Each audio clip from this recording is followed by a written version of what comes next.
Hey, I'm your host, Scott Dr. GX Goldfine, with another edition of Where'd You Get Your Funk From? Special thanks go out to PTFI for the show's funky theme music. For this episode, I'm delighted to welcome fellow Funketeer, Prince lover, and podcaster Chris Horton, better known as Mr. Christopher. For almost 20 years, he has run the Funkatopia website that was frequented by Prince himself, and today includes a popular podcast, radio station, music reviews, and more. A few tidbits about Chris. He was born in New Jersey, relocated to Atlanta, and he modeled as a teen, including the Macy's catalog. He sang in commercials for Coke, United Way, and Nancy Reagan's Just Say No campaign, and he performed with local bands and started slabmusic.com to support Southern region musicians. Chris has had me on his podcast a couple of times, albeit not a dedicated episode. And so I'm all too happy to return the favor. Chris, thank you for being here, man. How are you? I'm doing good. How are you? Doing good. You had to throw in, albeit not a dedicated episode. had to throw that in there. There you go. We'll have to fix that. Because let me just go ahead and say that when I saw the episode that you mentioned that that Truth and Rhythm was going to be going a little bit of a hiatus, I was like, oh, no, because, for those that have not really kind of paid attention to the library of interviews that you have, it's like really excessive. I mean, not like excessive in a good way. It's like, if you want to go down some rabbit holes, there's some serious rabbit holes that you go down, and some of the artists that you have on there is pretty fantastic. It's just like, wow. So I'm envious, but, also, a little bit bummed out. I'm assuming that maybe possibly Truth and Rhythm may, come back into the fold later on after you kind of just take a little bit of a breather. But it's cool that I'm honored to be a part of this show for sure. So, well, thank you. We have a mutual admiration society, I think, Chris. So definitely admire what you've created and done through the years. I'm so glad we could connect for this. So, Chris, I don't know if you're aware, but, the format with the new show, Where'd You Get Your Funk From, is asking that question. And it's two parts. One is, where'd you get your funk from initially in terms of, embracing funk music, embracing, rhythm-based music? And secondly, where'd you get your funk from in terms of the fabric of who, Chris is? Well, that's a loaded question. So as you mentioned, I was born in New Jersey, but my mother and father were hippies. And they weren't even married when I was a kid. They didn't even get married until I was 5. And then I think they were like divorced like 2 years later. So my father was never really an active part of my life, but in any significant way. And there's more to that whole paternal side of the story, but it makes no difference. One of the places that I was born in 68, so I was a child of the 70s. And when we lived in New Jersey, there really wasn't much to listen to radio-wise, and I really wasn't a big radio listener at that time anyways. But when we moved to the projects of Detroit, Michigan, and I mean, when I say projects, literally the projects of Detroit, and I had a radio, a little transistor radio that I had in my window. And during the day, I would be able to pick up the really cool, rock stations and be able to hear, bands like, Steve Miller Band and all the, the classic rock and roll bands of the day. And then at nighttime, when it was time for bed, I could listen to the radio then. It was I would get this other radio station that would filter in Stevie Wonder and, like other bands like Average White Band and all these other bands that just kind of really, really intrigued me. And it's like, man, Marvin Gaye and all these guys. And I was just like really just absorbing it. And I was just like, something about that sound and something about the way that those songs and those melodies were constructed that really drew me in. And I wasn't, a musician. I mean, I was just a kid at the time, but there was still something really intriguing about the chord changes and the way that it just it really spoke to me in a big way. And then fast forward, we moved to Hilton Head, which was like, we went from the projects of Detroit to Hilton Head, South Carolina, because my mom was trying to work her way out. She became a travel agent and happened to get a job in Sea Pines in Hilton Head, South Carolina, which, if you're not familiar with Hilton Head, Sea Pines is like the echelon of Hilton Head. It's like the upscale, upper crust, you know. We stayed with this woman who lived on the fifth hole of the Heritage Golf Classic course, and we listened to, and the only radio stations that were there were top 40. So you got, you know, Pac-Man Fever with Buckner and Garcia and all, you know, and Christopher Cross, and that's pretty much all you got. So the funk music was essentially not really a part of it unless it was somehow happened to be landed in the top 40. And then I started to hear like little pieces of tracks that I was like intrigued by, like Soft and Wet and other Prince tracks. I was like, oh, this is kind of interesting, as we started to enter into the 80s. And then we moved to Atlanta. She got a job offer in Atlanta. And that's when everything came unraveled, because the majority of the stations that were here, the V103s and the all the urban stations it was out there. And at that point in time, I became really hardcore into the 80s funk. So I was really, you know, getting into the 80s versions of the bands that were around since the 70s, but I was getting into Cameo and Zap and Lakeside and Prince. And then a lady that worked with my mother had an extra ticket to what was referred to as the Triple Threat Tour. And she said, look, I have this extra ticket. I don't know, your kid happens to like funk music. Would he like to go? And she was like, well, who is it? And she's like, well, it's called Triple Threat. It's Prince and The Time and Vanity Six. And, you know, if you want to check it out, you know, he can go. And it was at the Fox Theater. And I remember going to the show, but at the same time, I was enjoying it. And she had a son, and we were hanging out and just kind of running up and down the aisles and playing in the lobby and this, that, and the other. We weren't really absorbing the concert, but I was still enjoying being there, but I wasn't sitting there, you know, reverently. And that was the first time that I'd seen Prince. But then when Prince hit the stage, it was like a totally different thing. I was just enthralled and just in the moment. And that ended up a pretty passionate obsession for all things Prince. And of course, with that came me starting to dig into his library a little bit, and just kind of, I was like, man, I really need to hear this whole 1999 album. I had Controversy on cassette and I loved listening to it, but I was like, man, I need to listen to 1999. And I started getting into that really hard, and then really going further back into his catalog. And then from then on, I was just a hardcore Prince fan and everything that came with it, which, whether it would be Apollonia, whether it be The Time, and anything that spun off of it, whether it be Maserati, whether it be Jesse Johnson, whether it be Apollonia 6, anything that was attached to Prince, I was absorbing, like pretty much all of America was at that time. And I just couldn't get enough of it. And so 80s funk was pretty much, while I loved 70s funk, I loved everything about Parliament Funkadelic and Lakeside and Cameo and all that stuff that I had referred to earlier. The Prince style of funk was really just became part of my DNA, and I just couldn't get enough of it. And then I just started getting to a point where I wanted to start singing and trying, maybe I could find a band that did a style similar to this. But in the early 80s, I was in high school, so I wasn't, we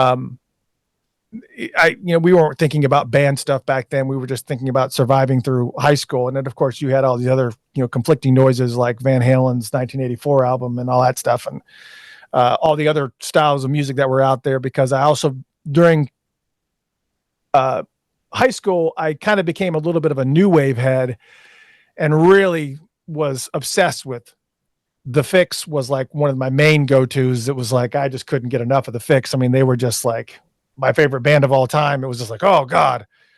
And then Thomas Dolby and, other little spin-off acts, Frankie Goes to Hollywood and just all that stuff. I became a real new wave head. But Prince still fell into that category, because even though as much as they say Prince was funk, he was also very, very new wave. I mean, very new wave, and all the stuff that he did. But that's essentially it. And then I started playing with bands probably in the late 80s, doing kind of spinning off into like more, not necessarily funk, because I couldn't find a funk band. And it ended up being more funk rock. So I ended up joining a band. One of the first band out of that mix was a band called New Reality. And it was a funk rock band. And we found ourselves playing in venues with, Living Color, and at that time Follow for Now, which was a regional band, but they also did some statewide stuff. But Follow for Now, David Ryan Harris, and all the guys from Follow for Now, and we were actively playing with all those types of bands, the 24/7 Spy movement and all that stuff. We were part of that, and but we just broke up for whatever reason. But we had a lot of great material, and then the same thing. I just, I kind of jumped from band to band and kind of did the band thing. And then I just stepped away. Once kids entered the picture, I was like, okay, I'm not going to be a musician at this point. I gotta stop and be a father. And that was just kind of, it's just the reality of how things kind of spin out. But then I kind of ended up in the support role of just supporting bands and kind of helping them kind of move along. And that's been, and that became my obsession, because I got to do two things. I got to be absorbed in music, but I also got to help artists. And as a result, got invited to a lot of shows, be able to meet a lot of, the people that I admired the most, including George Clinton and and Bootsy, and just, it was great. And as a result, got to meet Prince a few times as well, which was just staggering. But yeah, so that's kind of my childhood in a nutshell, was just kind of being in the right place at the right time, and being within those airwaves that were delivering that music that really just kind of spoke to me. But I mean, I still love all types of music. I'm like yourself. There's so much music that's out there with, the jazz and rock. And I just tend to gravitate towards, even if it's hard rock, I like that hard rock that has that groove to it, like the King's X, and bands like that just in AC/DC, that really just, they have that funk element to it that's just undeniable. It's just there, whether people realize it or not. And so that's kind of always been my thing, and it's always the music that I gravitate towards. So that's kind of the long answer to that question, for sure. Well, thank you for that, Chris. Really interesting to hear your journey. When you mentioned the Triple Threat tour at the Fox Theater, I've been to the Fox Theater. It's not that big compared to some of the venues they were doing on that tour, because I saw them at the Long Beach Arena for that tour, which I think is considerably bigger than the Fox Theater, right? The Fox Theater holds 21,000 people. Really? Yeah, it's the way that it's kind of laid out, which was really iconic in a way, because it was the first Prince concert I had ever seen, and at the Fox Theater, and it was also the last one I saw, because I was at his last two shows in Atlanta. So I was at the 7:00 show, and I was at the 10:00 show, both of which happened at the Fox. So I saw his very first concert, my first concert with him there, and the 26th and 27th time that I had seen him at the Fox Theater as well. So that's amazing. And I've seen a lot. Poetic and so unfortunate. To be honest, in that count, I'm counting after shows, after parties, and things like that, because those events and those parties are like, I mean, they're 2-hour shows. I mean, it's a concert. It literally is a concert. It's another concert. It may be happening the same night, but that's the reality of it. But I've traveled to other states to see him, like North Carolina. I've been to North Carolina. Can't remember where I saw him. It was in Raleigh, and Alabama and Tennessee. So I've never seen him further away than states that touch Georgia. But again, I've seen him enough times that, I've seen him more than any other artist.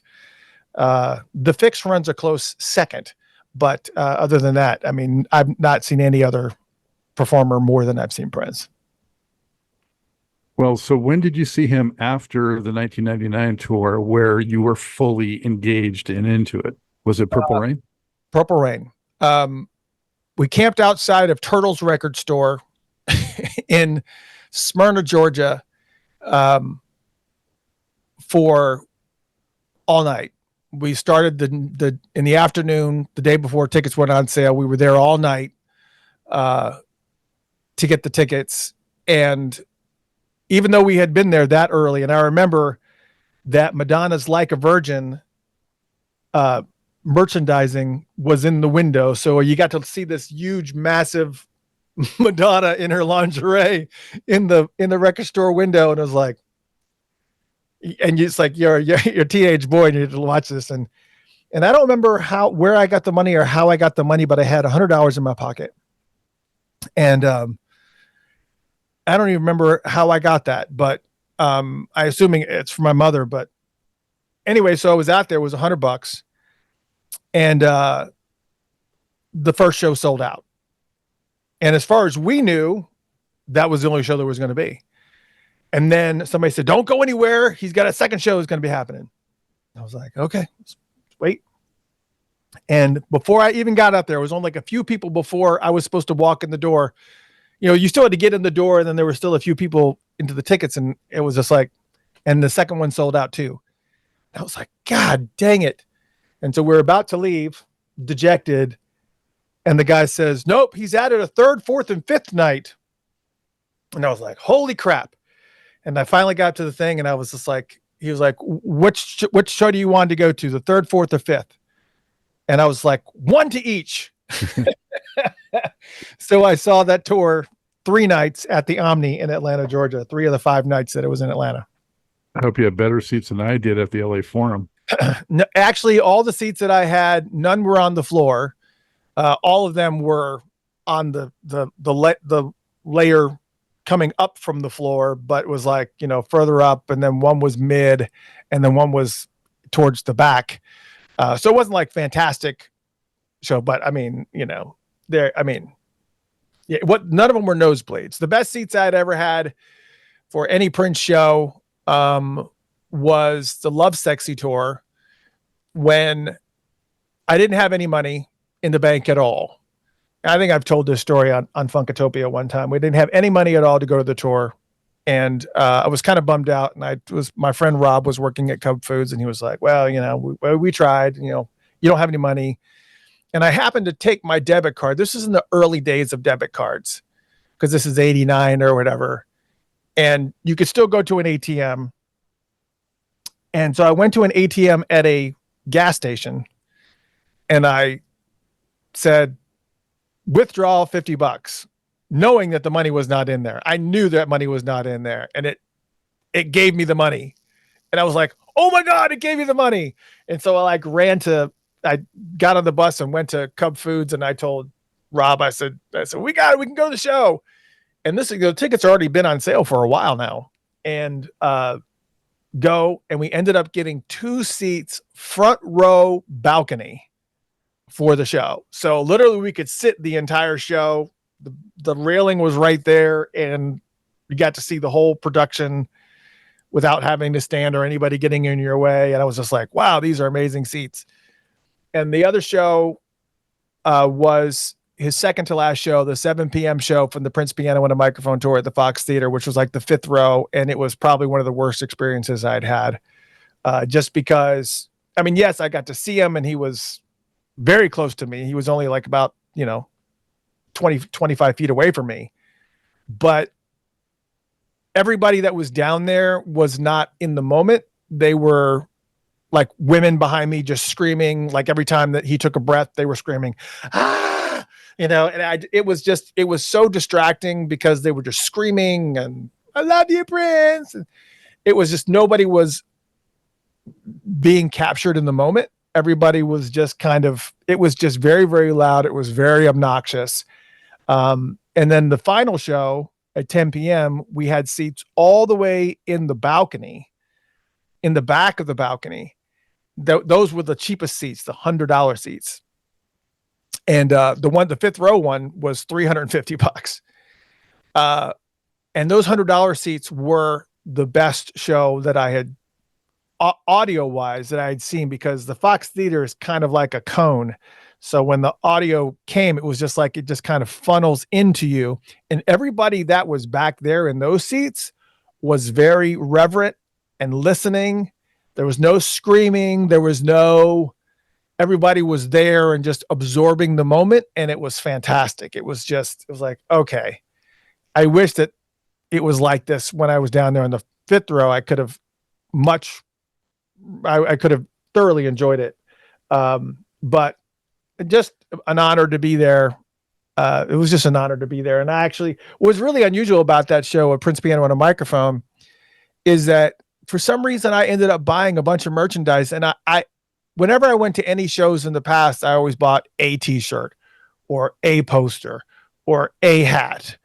But for some reason, there was something in the air I can't explain. It was a very spiritual type of, everybody was kind of in a really reverent, it was just really weird.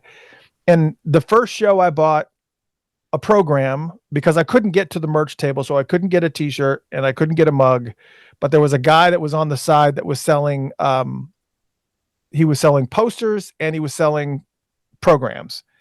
So I just bought a program and a poster from him. And then the second show, they made everybody leave and then they come back in. And I finally made it up to the merch table and I bought a mug and then I bought a shirt. And I was like, man, why did I buy all this stuff? And strangely enough, I ended up spending like at least about $150 in stuff. And then ended up being his final show. And I actually had a shadow box that's over here that's got the poster, the program, the 2 ticket stubs. So it ended up being a very, very iconic night. And I mean, a lot of people would have killed to be at that show. And I was just going just because I was a rabid Prince fan. And I had a friend who actually had tickets, front row balcony tickets to that show. And he sold them. He was like, I'll just see him next time. Mm-hmm. Yeah. There you go. It's just like, oh, dude, I'm so sorry. So since we're talking about these shows, I got to ask you, and I'm sure you've probably reviewed on your show, but what would be your top 1 or 2 shows that you ever saw of Prince? That is a tough one. Surprisingly enough, Purple Rain would not be in those 2 because out of all of the shows, that was the most structured. So it was like this song, this song, this song, this song, this song. It was not really much variance. It was a very structured show. I would probably say the after party, one of the after parties at, when there's a reason for it, was because there was a show. I know this is supposed to be about me and I'm making it all about Prince stories. And these are stories that I've told before. There was a show that happened after the One Night Alone tour in Atlanta. And he was doing a piano segment and the One Night Alone tour. And I kind of knew the structure of that show. And I knew that, well, once this is over, they're going to do a couple more songs and that's it. I need to get to the after party because I knew where the after party was going to be. I said, I need to get out of here and get to the after party because the after party will sell out. And so I left a little early and went directly to where the after party was. And no joke, they closed the door like 20 people behind me and said, sorry, we're at capacity. So if I hadn't left, I wouldn't have been able to get into the after party. And I couldn't get anywhere near the front of the stage. It was like packed with like sardines. It was packed. And so the only place I could stand was in the walkway on the stage, which was not very high. The stage was probably only about like, strangely enough, was only about like 3 feet high. What venue was it, Chris?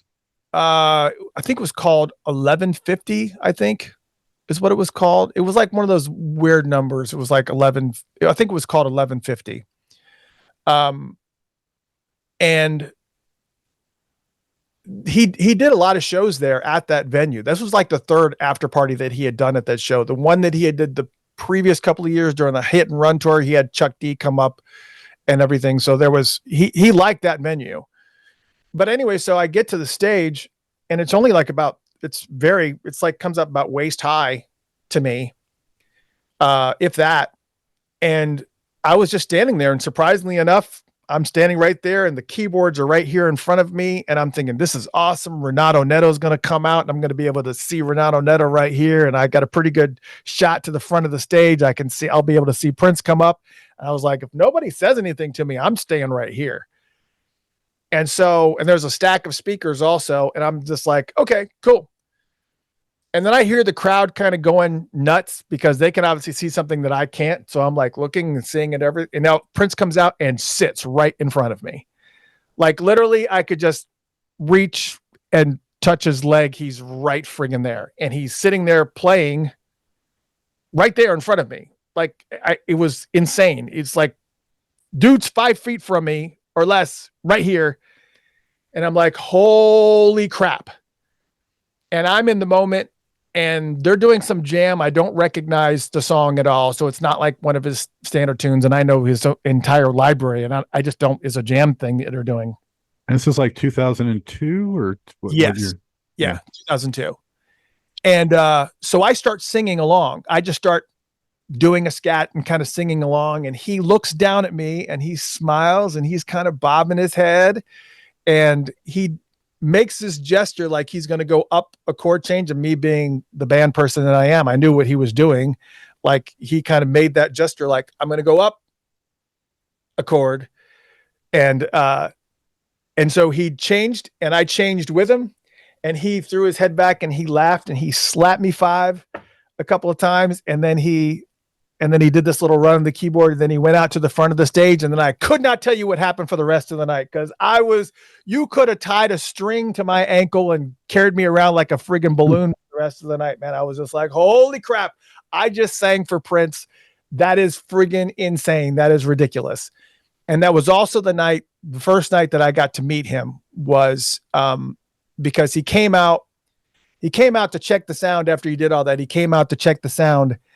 And it was also the first time that I realized how short he was. Like I knew he was short. I knew he was a short guy, but I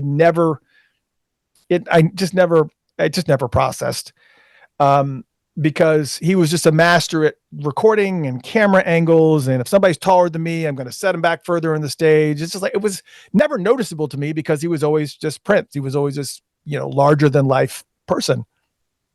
And, so when he came around the corner and he's like only, the top of his head's only to my chest, I'm like, my brain's just trying to process it. It's like, oof, I didn't. But at the same note, I'm always just like, this is Prince. I don't care. And I was able to shake his hand and say, I can't. I know you hear this all the time, but your music saved my life. I can't thank you enough for your music and thank you. And he brought me in and did a little quick, little thing. And then he went away. And the second time I met him was Jerome Benton. It was an after party, but it was an after party, same club.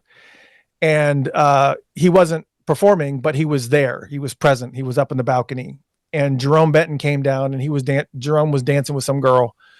And, we started talking, and Jerome goes, "You want to come up?" And I was just like, "Yes, please." And went up to stairs and was hanging out with, random folks that were up there. I think Morris Hayes was up there, and there was like a bunch of different random folks that were up there. Rhonda was up there. And he was sitting at a table, and I sat at the table, and I sat like probably about 10 feet away, and I just couldn't stop. I couldn't stop watching him because it's Prince, it's like, and I don't know if he got weirded out or whatever, but he kept looking over at me and he looked over at me and he was like, "Hey, what's up?" I was like, "Hey, what's up?" And then he got up and he kind of went away, and then that was that. And the last time I got to meet him, it was at another venue. I don't remember the name of that venue. And I had a disposable camera in my bag.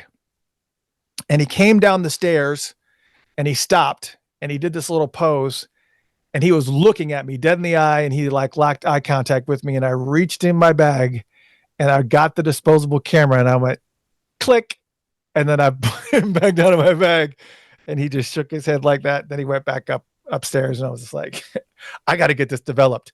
I never got that developed, and I don't know where that camera is.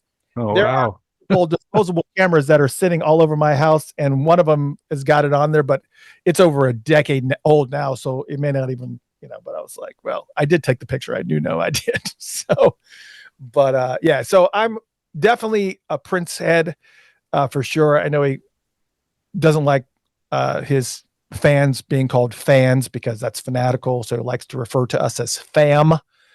But to even be in his, and of course everything that came unraveled with Funkatopia and how he latched himself on, kind of added to that whole scenario, which I'm sure we'll get to also. But that whole process was just insane as well, because again, to even be on Prince's radar at all was just an honor in itself. So I kind of can't help it, especially when you become obsessed with somebody as much as I was obsessed with all things Prince. That's just kind of the reality of how your world kind of spins out of control. But it is what it is. Wow. I saw him somewhere between 30 and 50 times, but never got to meet him. It was very close number of times, but never got to meet him. And that One Night Alone tour, definitely near the top of my list too, because that one day got to go to the rehearsal, the actual show, and the after show all in one day. Yes. And this man is still killing it, like 6 hours of playing whatever it was until the wee hours of the morning from early in the evening. Right. Unreal. Well, and that's the thing, is that I would say, probably without a doubt, out of all the bands that he's had phenomenal bands over the years. There's never any artist or musician that ever sat in with him that was a slouch. But One Night Alone, aka the Rainbow Children tour, that lineup was just, and I don't know if it was the music itself, because it was probably more jazz oriented than anything that he had ever really done previously. So there was a lot of thought process that was kind of put into the structure of it. But when you've got Renato Neto, who is probably one of the best unsung heroes of being the closest to come flow wise, keyboard wise, to what Prince could do and could match that vibe. Renato Neto, Rhonda, John Blackwell. I mean, it just doesn't make, it's like, gets to a point where it's like nonsensical. It's like, how do you, there was no band that sounded like that. And the level of sound, just the levels of everything, just the overall sound, everything was so crystal clear. If you were a bass fanatic, you could hear Rhonda clear you could hear everything crystal clear. There was nothing that was muddy. That mix was immaculate. So that's kind of, that's definitely one of the best shows of his, for sure. Right on. So let's rewind a little bit, then we'll get back to Prince, Chris. You send me some pictures and I'll put them in this when in post-production, but you got to tell me, how did you ever get into the modeling thing? And what was that all about? Well, strangely enough, Macy's came to our school. And at the time I was going to school in high school in Atlanta, Georgia. And there was a school in Atlanta that was kind of formed itself after Fame. For those kids out there who don't know what Fame was, it was a performing arts school of sorts where, you didn't have just a normal high school curriculum, but you also there was this performing arts component where they brought in world-class teachers and instructors in dance and whatever. And this modeling agency came in and they were looking for people to be in the Macy's catalog, and anybody that kind of would walk. They kind of set themselves up at a picnic table in the courtyard. And if you thought you might have a shot at it or might be interested in it, just come over and we'll take your picture. And, you know, if you have that look, we'll give you a call. And surprisingly enough, they liked my look, and was myself, another guy named Tim Legacy, and another person, and I don't know why I'm drawing a blank on his name, but you're going to show the picture. And in the picture, I'm wearing a blue shirt and gray corduroy pants, and they kind of teased my hair up kind of crazy. But what's funny about that shot, and I told this story to my daughter, and she still laughs about it to this day, is that I guess they didn't have multiple sizes of pants, and the pants were too small. And, you know, that back in those days, I don't know what I was, a 26 or whatever it was that I was, some ridiculous, but the pants didn't fit. So they took a razor blade and cut the entire back of the pants. So like from my butt cheek all the way down to my ankle was just cut wide open. When you look at the picture, you'll see that it just looks like I'm wearing a pair of corduroy pants. But if you were Like standing chaps or something. If you were standing behind me, it was a totally different view. It was ass out. It was it was a whole different ball game. And then this manager came and talked to my mom and said, you know, I think he's got a really big shot at, you know, being a model. And so they did a bunch of glamour shots of me, and I'm sure you'll show those as well. And did a bunch of glamour shots of me, and I ended up being in a bunch of different things. And it created, they said, can he sing? And I was in, as part of the performing arts school, that's what I was in there for. I was in there for choir, and I was taught by I was trained as part of a choir. So I was classically trained, you know, with Mozart's, you know, Amadeus and the Requiems and all that stuff. So I was trained that way, where you have to be really, really pitch perfect. And they were like, yeah, you can sing. And there was like, okay, well, because Coca-Cola needs some singers to do a commercial. Would he be interested? And we're like, yeah, of course. So I ended up doing the Coca-Cola commercial, which ended up getting the attention of Nancy Reagan's campaign, who at the time, she was really pushing her Just Say No campaign at the time. And they said, can he rap? And of course, me, I'm just like, sure, I can rap. I couldn't rap. And the only thing I knew is Run DMC, and I didn't even know all the words.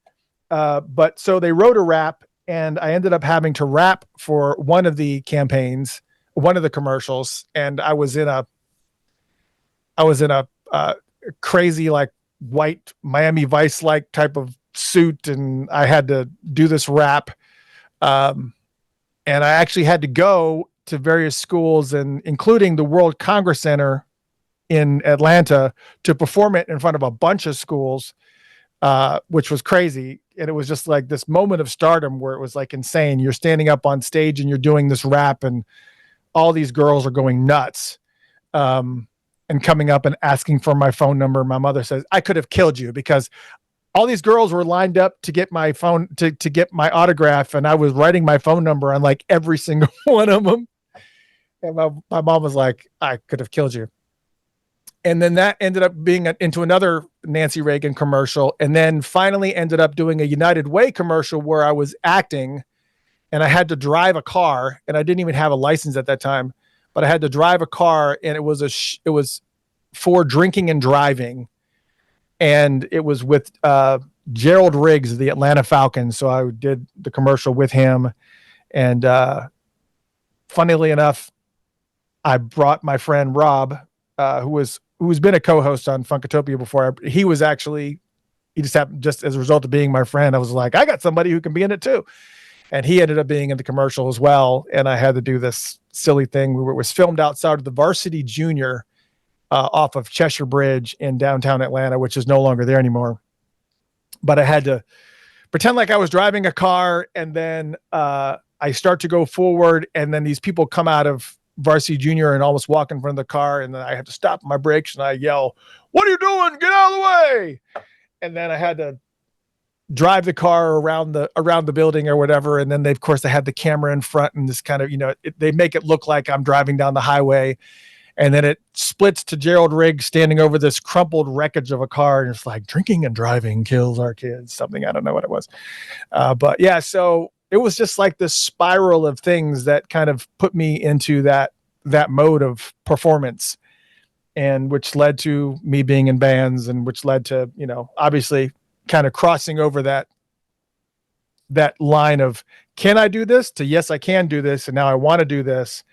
And that's kind of how that kind of spiraled into that whole scenario. But yeah, I mean, my mom she always pushed the entertainment part of it. She always kind of felt like I kind of had that in me.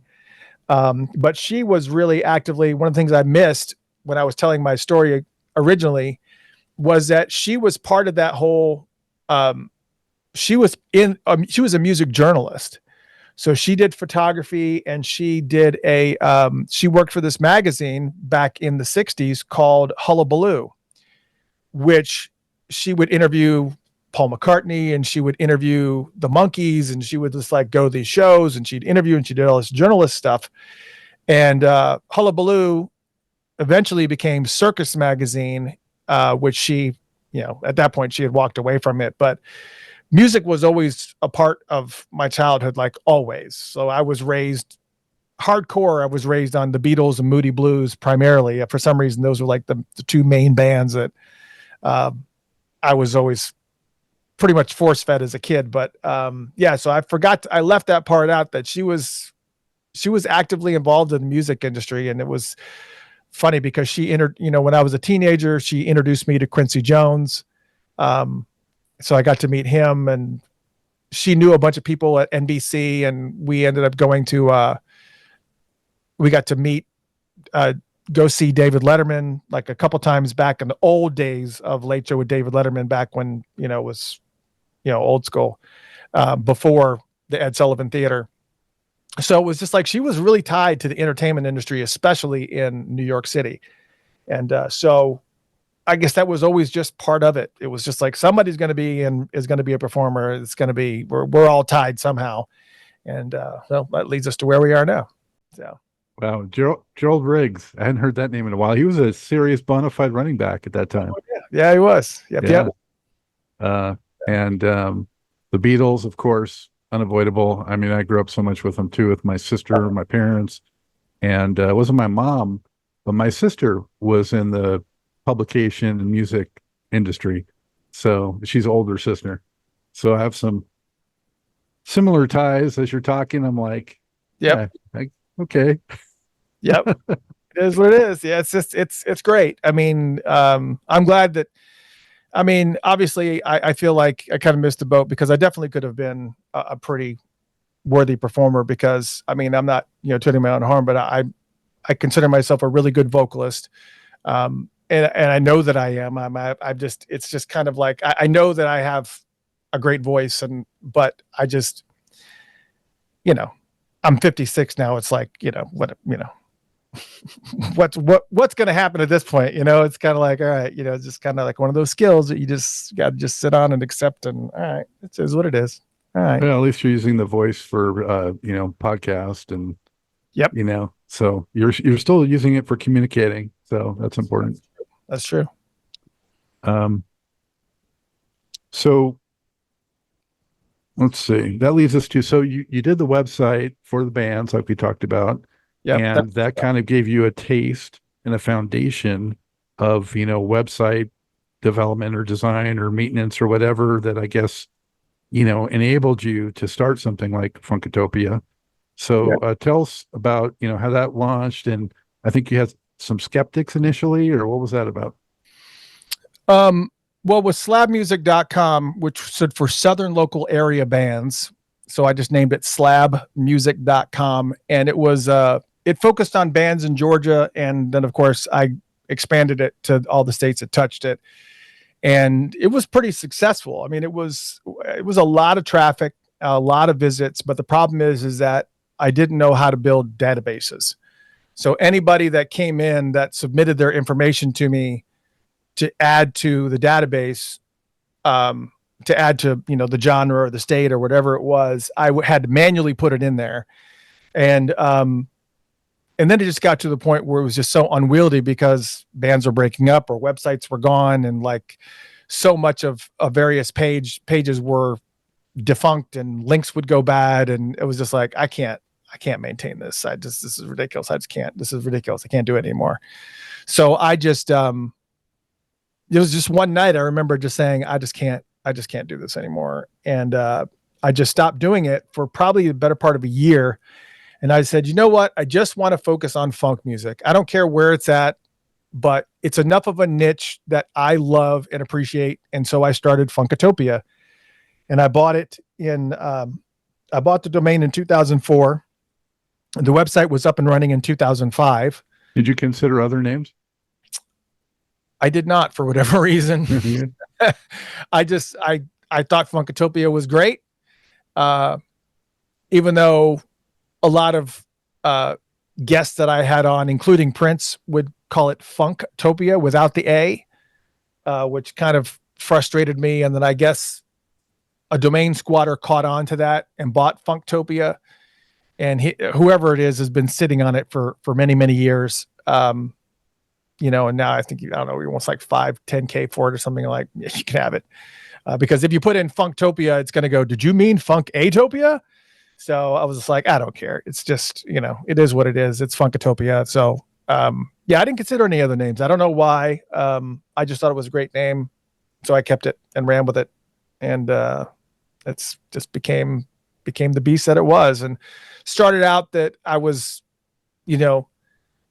just focusing on acts that I really, really liked. And then I started expanding into kind of the London mix and really, brand new heavies and new master sounds and Jamiroquai and all those acts. And I was just like, I'm just going to keep on just doing this, and just started writing blog posts, and then started doing general blogs,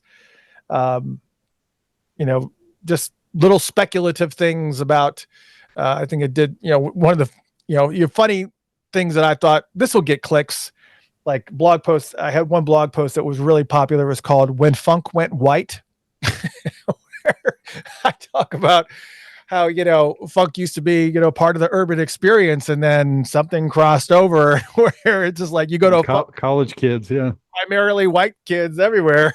It's like, and it, certain acts like, certain things like that just became, I knew enough about SEO, and I knew enough about how to title things that would get clicks. So that was kind of my vibe.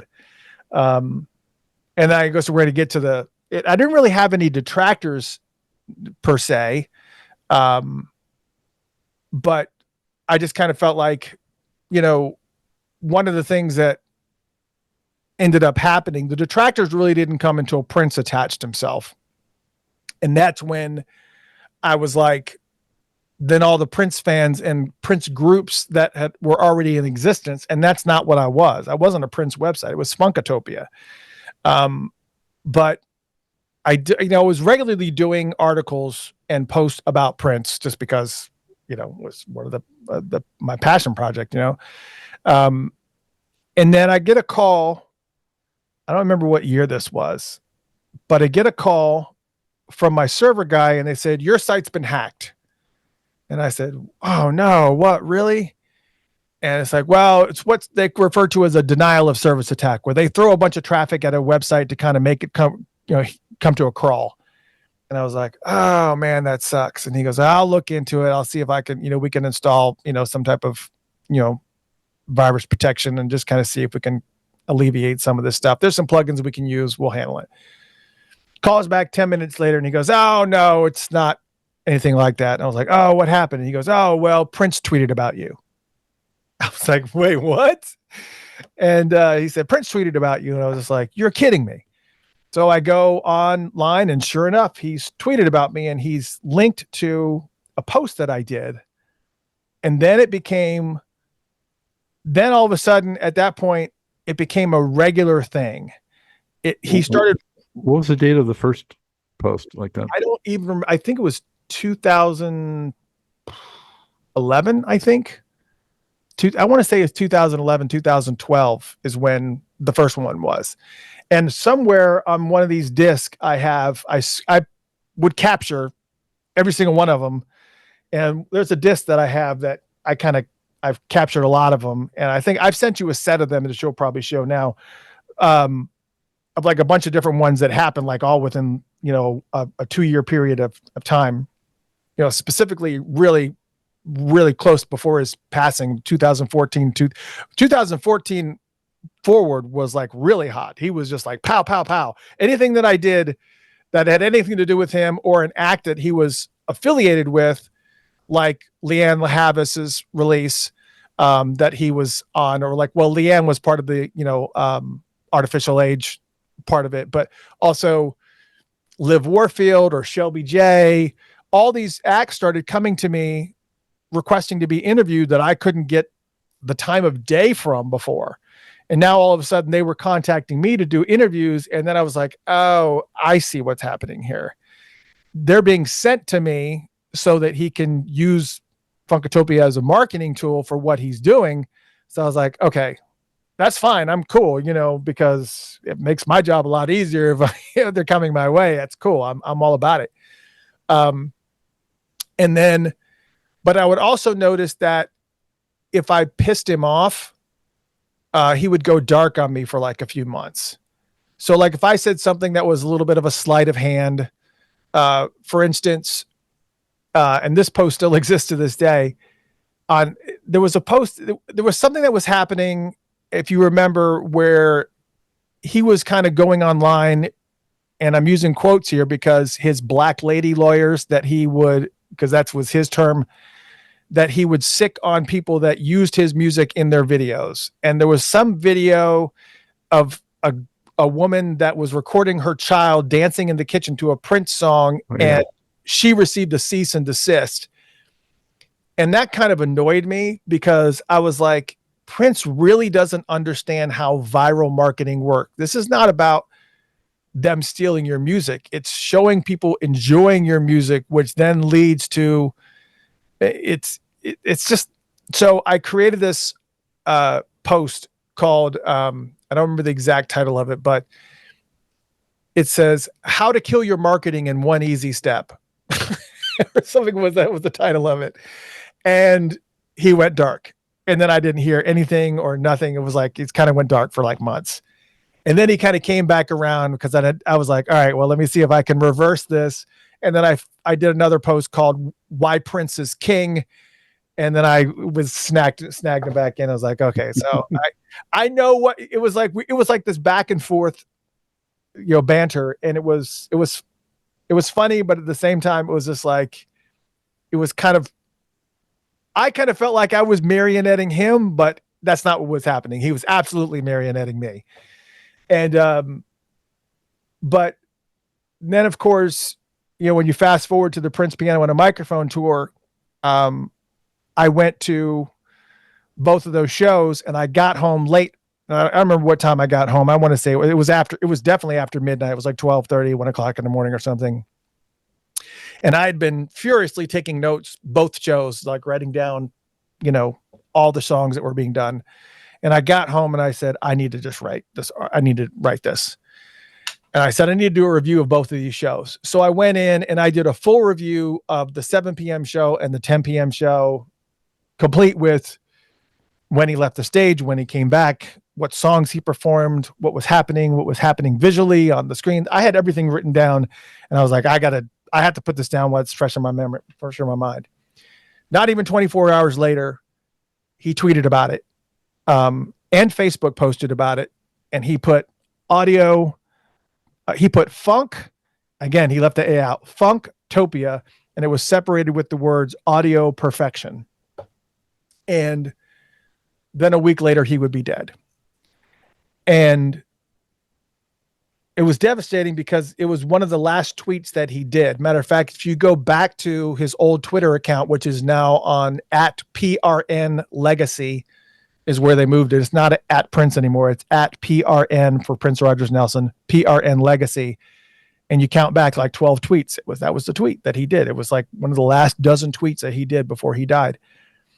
And then USA Today did an article on the final days of Prince. And they talked about, they said on this day, or it was April, whatever it was, Prince talked about the review on Funktopia, and they put Funktopia. I was just like, why are people leaving out the day? But it was okay because the link linked to the article. So, and of course, you know, to get a link from USA Today is pretty hardcore from an SEO standpoint. But it was like devastating because at that point in time, what ended up happening is that as people were researching, what were the last things that Prince did, people started to gravitate to the website for that review, but then started digging into Funkatopia a little bit more. And then Funkatopia ended up becoming very, very Prince heavy. Just because I had this insane amount of traffic and most of them were Prince fans that were looking for solace or looking for some type of, you know, whatever. And, you know, who am I to say no, not just, you know, not for the benefit of the traffic, but for, you know, hey man, I feel, you know, I mean, when Prince died, I literally was in like ugly, sad, crying, man tears, sobbing. And like, it was devastating to me. And so I felt their pain and I just, you know, then things just started, you know, going from there. And, you know, it just kind of grew into what it was. And that's where kind of the pushback came from the other groups that were out there, you know, and I'm not going to name other groups, but there was a lot of groups that have been doing the work that were completely 100% dedicated to all things Prince.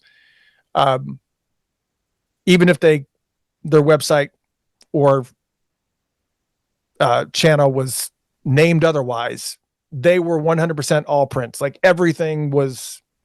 And so they did not, they were not a fan of the fact that Funkatopia was getting the attention that it was getting.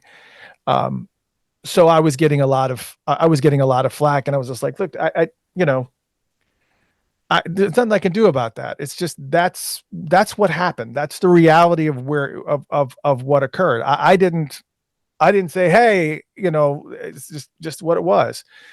And, yeah, it sounds like it happened pretty organically. Plus, you know, you were already coming from a place of being such a devout Prince supporter and fan. So right. It just made sense. And then when you have the relationship, the online relationship that him and I had, you know, the banter back and forth, like I would ask him questions on Twitter and he would answer back on Twitter. Like, you know, one of the back and forth was talking about bootlegs. And it's one of the screen captures that I sent you. I said, I asked him, I said, what do you really feel about the fact that, you know, all these recordings are out here of stuff that is unreleased? And, you know, because these are fans that, you know, they have them and they're sharing them. And, you know, I'm going to say it out of verbatim, and I'm sure you'll put it up on the screen, but he basically said, in essence, I don't have a problem with fans sharing the music. That's not the problem. Bootleggers are the problem. The people that are taking that music that I have not released, that I have not put out there in any form or fashion, they're packaging it and they're selling it and they're making money off of me. And that's problematic. Because it's, you know, that was essentially the push. And, you know, so again, there was this dialogue that was going back and forth.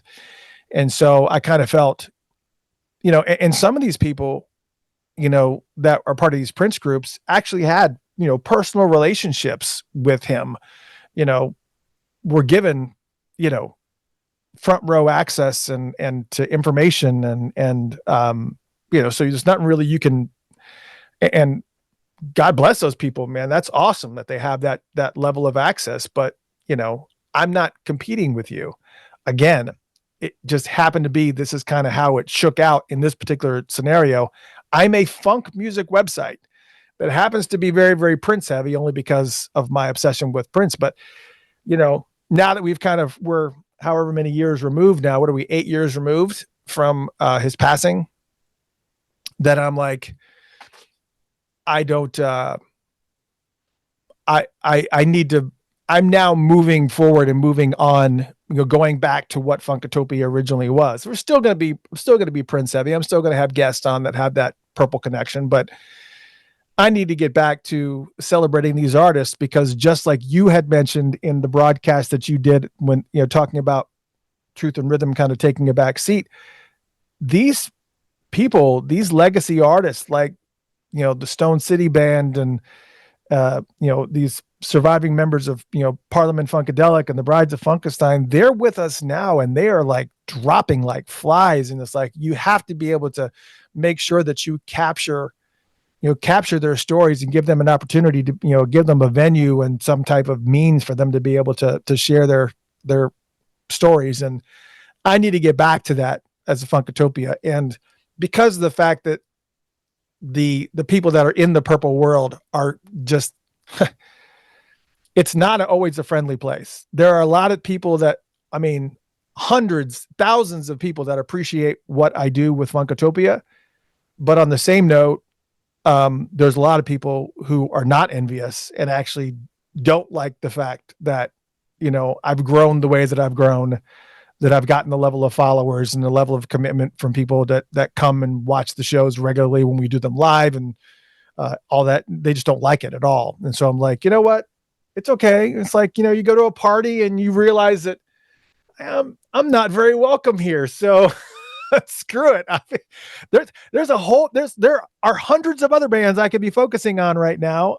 So that's what I'm going to do. I'm going to go back to the roots of what Funkatopia was going to be in the beginning, which is just supporting the funk, and really just kind of learning from people like yourself that do it and do it well.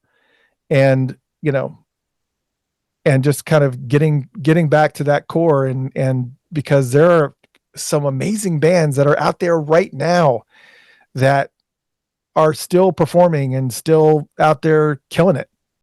Those groups, a lot of them influenced Prince profoundly himself, so, right. There's that.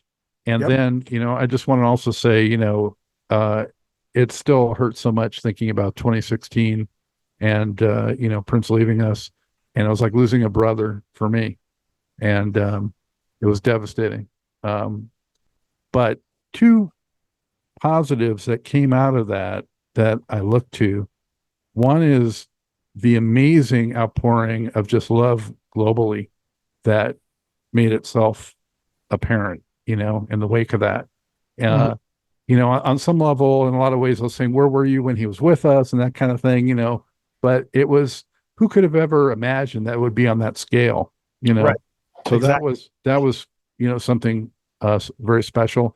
And then also just the fact that so many of his associates were finally able to step forward and tell their stories and speak after all the NDAs, and it was so, kind of secretive and insular all those years. So that's been a positive too, I would say. So I look to those two things.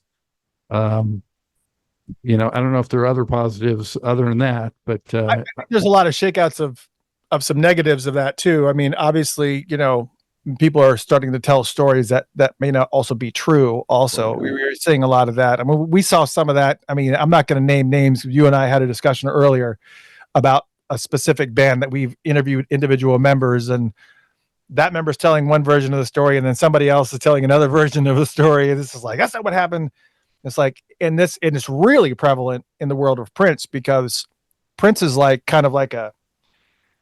he's like the Kevin Bacon of the music world. It's like a 7 degrees of separation. It's like, it seems like every single artist in the world has some type of connection somehow, or some form, or some story that, connects to Prince. And there's just so many different variations of stories of things that happened. And, him not being able to be here to kind of defend himself and some of the things that are going on, especially with the Netflix documentary and all this stuff, is kind of a little bit disheartening. But on the same note, we do finally, like you said, get to hear some of these stories, and some of these people can share some of that stuff without any kind of concern, or, there's going to be any type of recourse or, legal action against them. Not that there might not be, but, for right now, it's good to hear a lot of these stories. You just got to listen with a little bit of a little bit of a filter. It's like, is that true? Is that story really true? Is that that sounds like something he might do? I don't know. So yeah. When did you first do the podcast? When did that launch? I was doing the podcast starting in like 2000. The website launched in 2005, and I started doing the podcast in 2007, but I did it 2007 or 2008, but I did it as an audio, and I was sharing music. So I was kind of doing, here's a song by so-and-so. And, I would play like a clip, and I created these shows. And that's how I started. And then I wasn't comfortable really doing video. I was like, I don't know that I can do video. And then I was interviewing somebody, and I can't remember who it was the first video one that I did. I want to say it was Elisa Fiorillo, who many don't know, but she was, was a background vocalist for Prince on a lot of his work. Many know her from Love Machine, off of Graffiti Bridge. I got joy, make your body out. Yeah, she just did. Anyways, she had a new album out. I can't remember what she was doing, but she wanted to do video. So it was like, okay, that's cool. But that I was like comfortable enough to do that, but I wasn't doing lighting. I didn't have like the lights and stuff that I have now. And it was just not like the most insane quality, but I guess I started getting more and more comfortable with it. And then I started getting involved with the Bear Creek Music Festival. I was going to those quite a bit and covering a lot of that stuff, and got to meet a lot of artists, and got to connect and do a lot of media for them. So I got to interview like the New Master Sounds, and Eddie Roberts from the New Master Sounds, and get to interview people like Bernard Purdy and all these people. It's like, man, he's freaking awesome, to be able to kind of interview some of these people. And it's just like, all these different acts, and it was just really kind of cool, because I started getting more and more comfortable with it. But then I start seeing some of these other players that are out there, and they've got these, it just looks fantastic. It looks like a news broadcast. I'm like, how do they do that? How do they have all this stuff? And so I eventually started slowly figuring it out. And while I do have a green screen curtain that actually I can pull behind me and do kind of what you're doing here, I figured this is actually my natural with all my albums and CDs. Are like, this is a fine enough background. It's iconic enough for me that, I don't have to do all this work. Pull the green screen, make sure there's no wrinkles in the green screen, make sure you can see everything, make sure the graphic is okay, that there's no fan that's blowing up a corner of the green screen and causing problems. There's not a fold in the green screen where there's like a black line. It's like, this is just too much for me to be concerned about. So I just kind of went with the natural thing. But yeah, to answer your question, I think it was about 2008 that I started doing the actual video part of the podcast, but audio has been going on for at least just a few years in. I was doing a lot of that. I was actually doing the audio thing back in the Slab Music days, back in 97, 98. And I was putting them just out, but they were being housed on the website. I wasn't pushing them out to any of the places like, MySpace or whatever was out there that back then. But it's been a growth process for sure. Yeah, I've kind of gone the opposite way. I'm trying this background now after the Truth and Rhythm was always my, awards and things in the back, which you can see on that show. So I'm trying this as a change of pace. Yeah, well, it takes some getting used to. You got to at least do. I found what works is green screens and OBS Studio. So that's normally the best. Of course, I don't know if you can incorporate that with Zoom, but I think you can. OBS Studio is a free program that you can download that actually does a really, really good job at doing it and not making everything go wonky around you when you move and stuff. And so it's a little bit better at kind of capturing that stuff. But anyway. I actually use that for my other camera angle, but I should check it out for what you just said. Yeah, there you go. Yeah. All right. Podcast tips with Chris and Scott. What's your favorite Prince collectible that you have in your possession?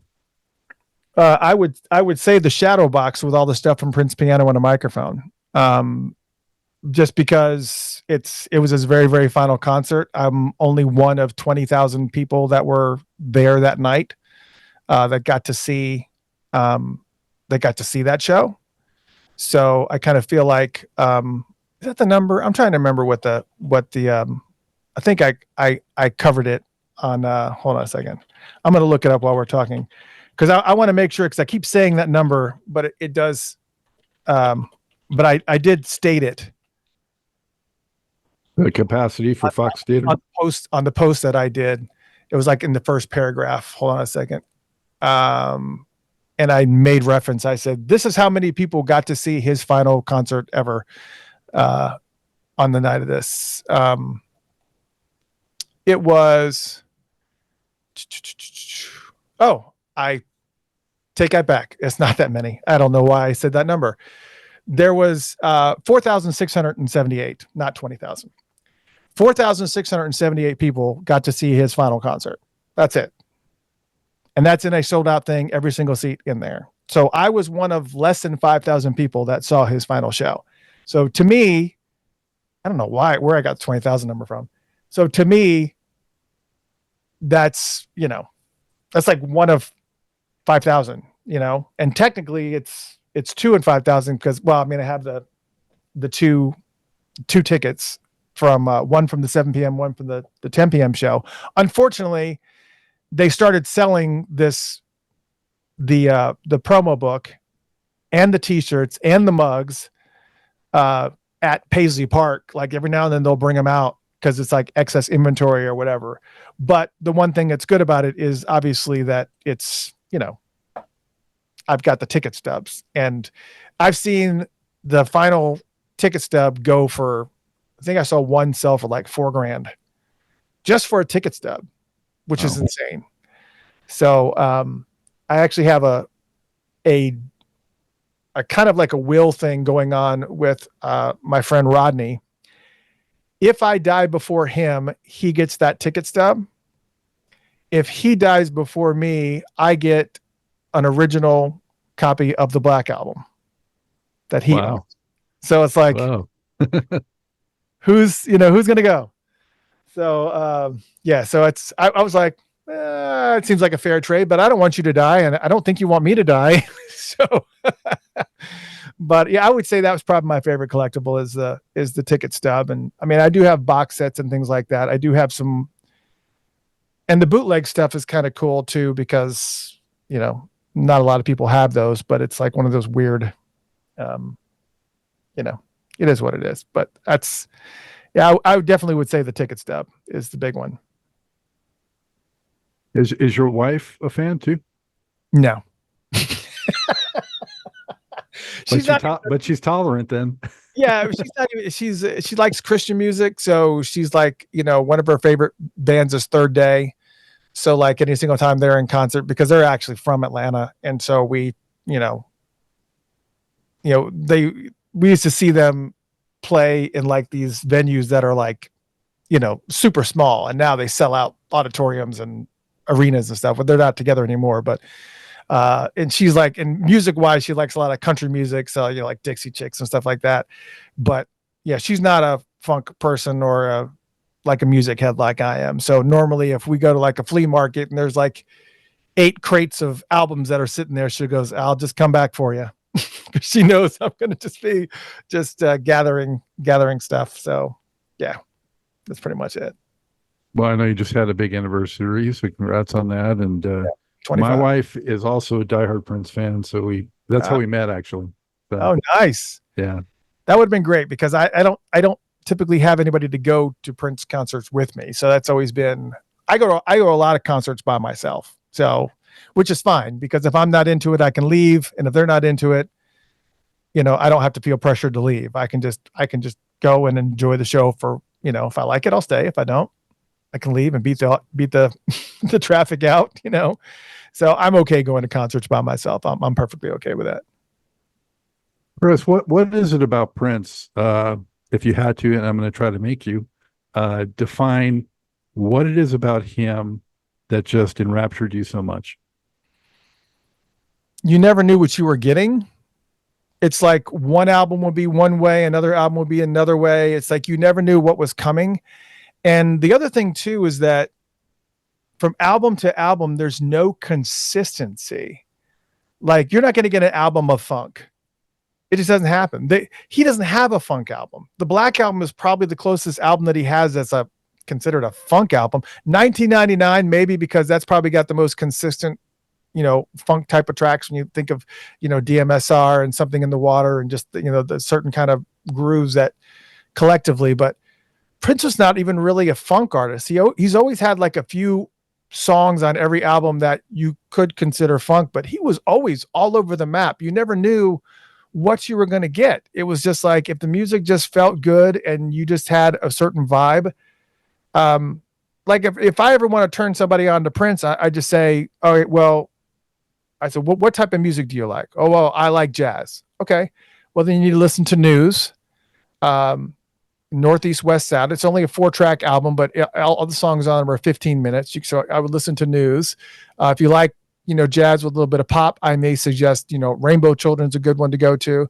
Or they say, oh, I like rock. I would say, well, if you like rock, then Chaos and Disorder is probably a good selection for you. It's like every single genre of music, you could say, okay, well, Prince has something for that. You can go to this and you can go to that. Like if I was stranded on an island with only one artist, I absolutely positively would be Prince. Not just only for his studio albums where he's got 50 something studio albums, because every album is just vastly different from another one. Oh, well, you like rap. Well, you're going to want to do Gold Experience or the Symbol album. Wherever you want to go, there's something there. And that's one of the things I appreciate is you never knew what you were going to get. It's just, and every single album was typically all over the map. I mean, there was some type of, semblance of order to how the songs kind of flowed together, emotionally, just structurally, but it was always very, very different. And they always had some weird stuff on there that you never knew, like, weird songs like I Wonder You or or something, or timbre, just something just like, what's happening? What am I listening to here? And so he knew he was always going to take you down these journeys. And then if you got enough of it, you just put on headphones and listen to the album again, and you would hear like 100 other things that you totally missed, because there's so many things that he would bury in the mix that you wouldn't hear otherwise unless you were really listening closely. So yeah, I mean, that was pretty much it. Just you always knew, like, and not a lot of artists can say that. It's like, AC/DC, you know what you're going to get. Miles Davis, you know what you're going to get. Taylor Swift, you know what you're going to get. You don't know what you're going to get with the Prince album. You have no idea what you're going to expect. So I think that's kind of the draw, because I love all styles of music, and there was going to be something that he was going to touch on that was going to hit. And not only, that varied, but the fact that he could do any of them as well as almost the best person in that genre, or that style. Right. So exactly. Yeah. That Sheila show you did a couple of weeks ago, that was the same day when we found out about Cat.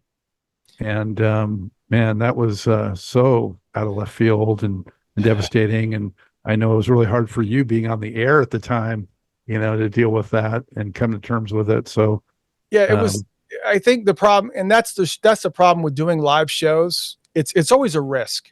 I mean, I've done it for years now, which I love to pre-record because I can edit out stuff. But doing it live without a net, you never know what's going to happen. You never know what's going to occur.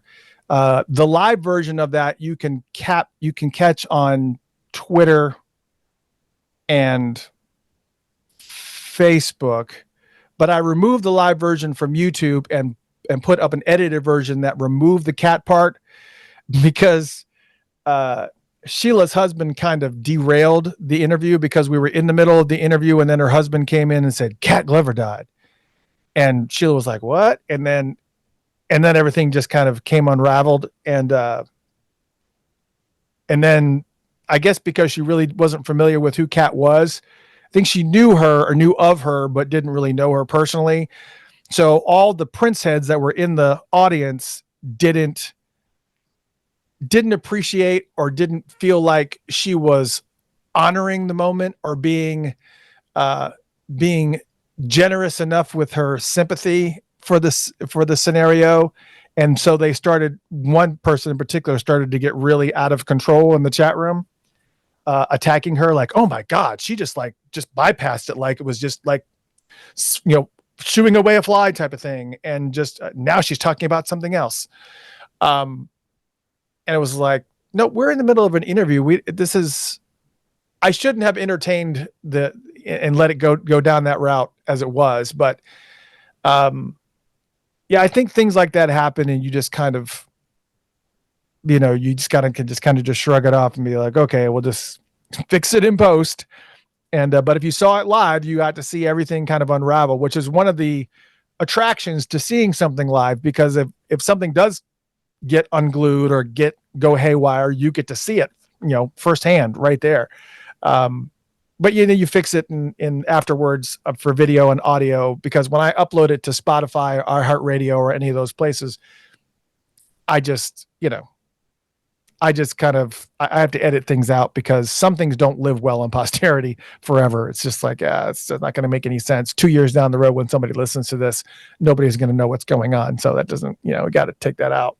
But yeah, Cat Glover passing was upsetting. It was very unusual too, though, because a lot of people didn't like Cat, which made it even more unusual, because she liked to swat bees nests a lot. But then after she passed, it was like all of a sudden she was kind of held in this reverence. But it was like, weren't just like last week you were like going at her, and okay, I get it. All right. But she was a very polarizing figure when she was with us. But then after she passed, it seemed like a lot of that stuff was kind of forgotten.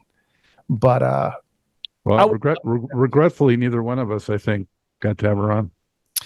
No, my friend Michael Dean had her on twice.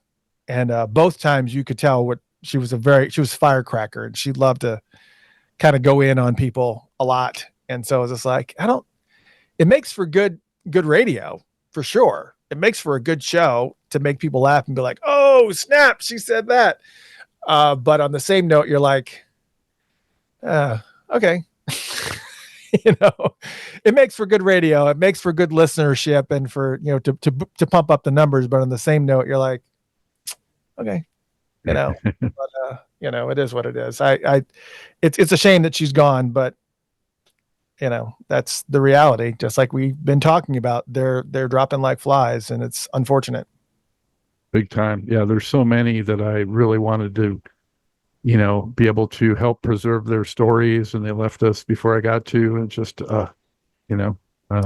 my biggest miss was Bernie Worrell, because we were trying to lock it in, and then he passed before we were able to lock it. And we were in discussions to have him on the show. And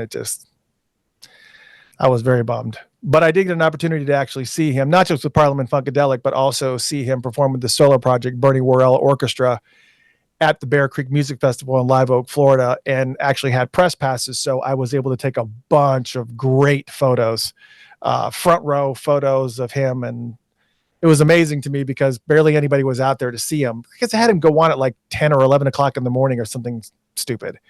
And it was great, because, you had like front row access to him, and he's just like a legend. And I don't think anybody knew who he was. Everybody was there to see Bootsy or George, or that year it was The Roots, and all these people were playing at the festival. And so nobody really knew who Bernie was, because nobody digs deep like, guys like you do, and like we do. But yeah, there's people that we missed. Who's your biggest regret? I'm going to spin this around. Who's your biggest regret that you missed that you didn't get to interview? Oh man. I know there's a lot of them, but there's got to be one that's maybe more recent, or maybe that you were really close to landing and it didn't happen. And Dugu Chancellor, drummer, was one. Wawa Watson, amazing guitar player, was another one. Yeah, but see, those are the kinds of people that really aren't really going to drive a bunch of clicks or visits. It's something that lives in posterity, because you're smart enough and insightful enough to know how much they mattered, and knew that as history kind of continued to remove itself from them, that it was something that's going to live. I keep using the word posterity. That's going to live in infamy and posterity over the years. It was going to age well, and that you were smart enough to get them on your show. But out of the gate, most people don't even know who they are. Well, and that's just it. So their stories aren't preserved hardly at all. And Jim Vitti is another one who was the, engineer for all the Bootsy and Parliament albums. And I was talking to him. We had conversations, and I just didn't get it done. So there's probably at least a half dozen or more like that. Wow. That, was very close and spoke with them, and they're not otherwise very well represented, but Right. they're important in the whole big picture of funk. Sure. Yeah. I agree. So how much time do you put in on a weekly basis to doing Funkatopia, and how do you balance that with your life, man? It's tough. Putting it together is pretty much weekends and nights. But every show, even a innocuous show like a free for all, where I'm just going to be talking about up-to-date music news and just kind of letting the crowd run it. Even those shows take me at least a few hours to put together, because if you've seen the live shows, you know that I always have slideshows running, so I got to create the slideshows. I got to get the image. I got to figure out who took that photo so I can give proper photo credit. I got to, get everything organized. I got to, put at least some bullet points for each one. So I'm not just saying, hey, let's look at this webpage together. But if it's something that's really big that is going to make a big difference, like a show like when we had Jesse Johnson on, or when I had Bootsy Collins on, those types of shows, it's days, because you want to make sure that you cover a lot of different things. You want to make sure that if there was any kind of dangling questions that fans have been asking forever, in some random forums, you want to make sure that you get those questions answered. I want to listen to hours of interviews that they've done previously, so that I'm not going to be a duplicate or a replicate of that interview. I don't want to ask the same questions. I just don't. I want to make sure that I'm digging deep and that I'm bringing up things that have never been brought up before. I don't want to, just because it serves no purpose to do it that way. And even with the Jesse Johnson interview, I prepped. It probably took me like the better part of 3 days to do that. When you're counting it's like many hours of getting that stuff put into the system. And I didn't even get to like half of it, because he's one of those, and I didn't know this about him because I never interviewed him. And the interviews that I'd seen with him seemed pretty succinct, like the ones that he did with like Donnie and, back in the Video Soul days, where they're like really short and succinct, and he's, firing off the answers to questions. He's not rambling off like he was on our show, where it's like you ask him a question and then 30 minutes later you're getting to the second question, but yeah, it's a minimum of 2 to 3 hours. And then on top of that, because it's not just that, it's also creating the graphic to promote the show for that night, and getting everything set up and setting up the slides, and again, getting the images and getting the script. And it's a minimum of 2 to 3 hours. But if it's a big show or somebody that goes way back, like, somebody like Lynn Mabry, who has been with, you get somebody like Lynn Mabry, who's been with, Talking Heads, and she's been with, Parliament, Brides of Funkenstein, and she's been with Sheila E. It's like, I could talk.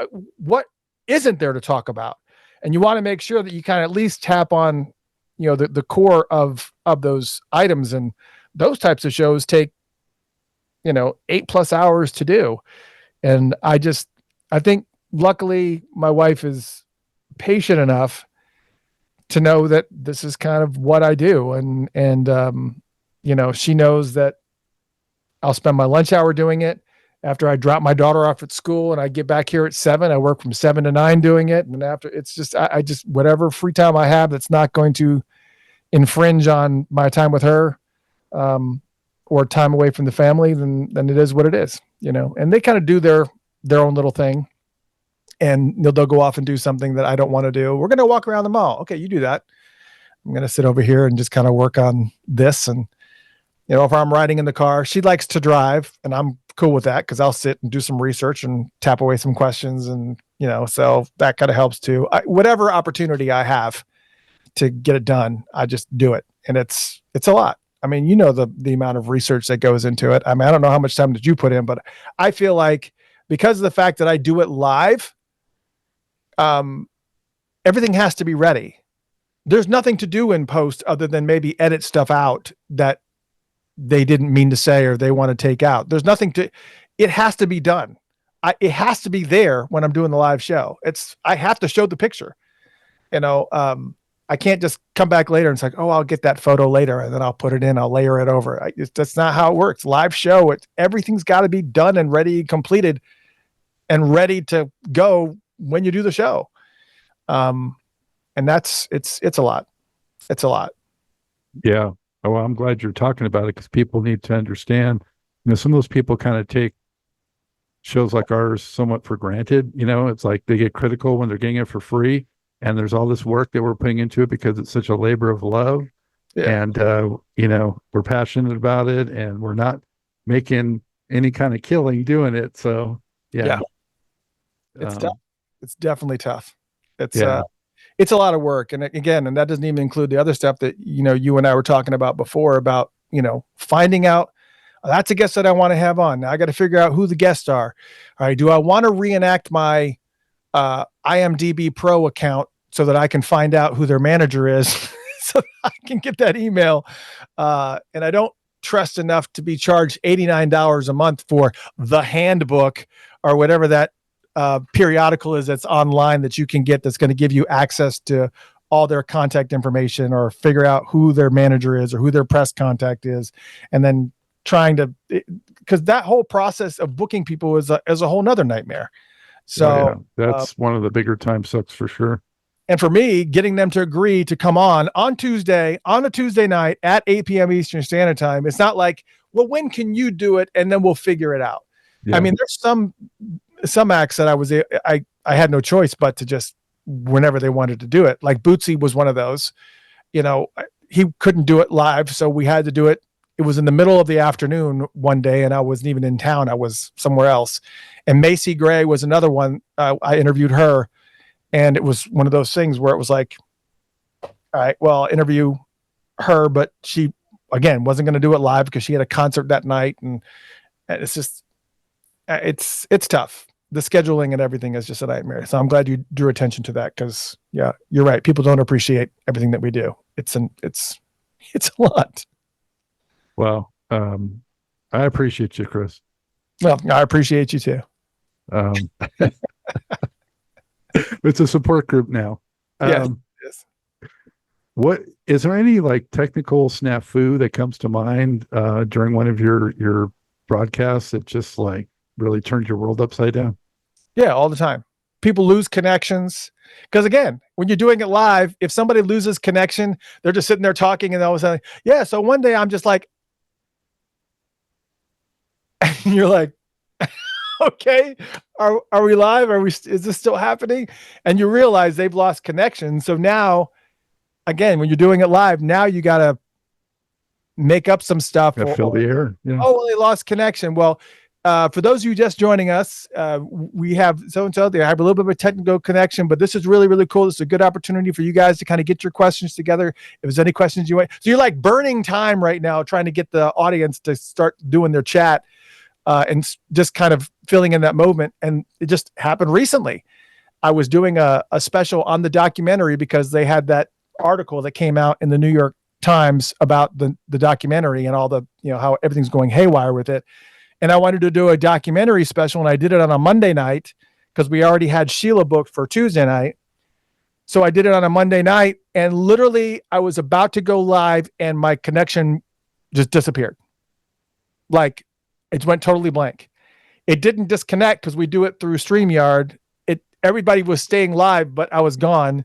So everybody was in the chat room just kind of making jokes. Oh, here comes the estate, Everybody's kind of making jokes. And then, of course, it's 2 minutes it took me before I was able to get back on.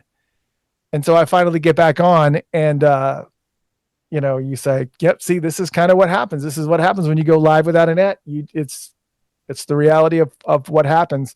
The most frustrating thing is when people, again, when you do it live and people don't realize maybe they're not sitting close enough to the microphone. And so their audio is like way off. and you don't realize it because you're wearing headphones and you can hear them okay, but then when you listen to the final product, there's like a real big disparity of where you are and where they are. Or they're wearing jewelry that's like bumping up against, like if they're wearing like the headphone mics and they got jewelry that's bumping up against the microphone, or there's any variety of different things that can happen.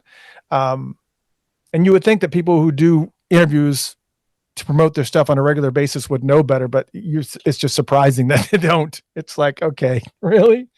So well, that's it too. We have to kind of act like tech support also for guests a lot of times. It happened with Jesse. Jesse was like complaining the whole time, and I left that in the interview actually. He was like, I can't hear you guys. You guys sound like robots. And it was just like, we can hear you fine, and everybody else says they can hear us fine. So it must be something with your connection. He was like, are you saying that? Because it literally sounds like robots.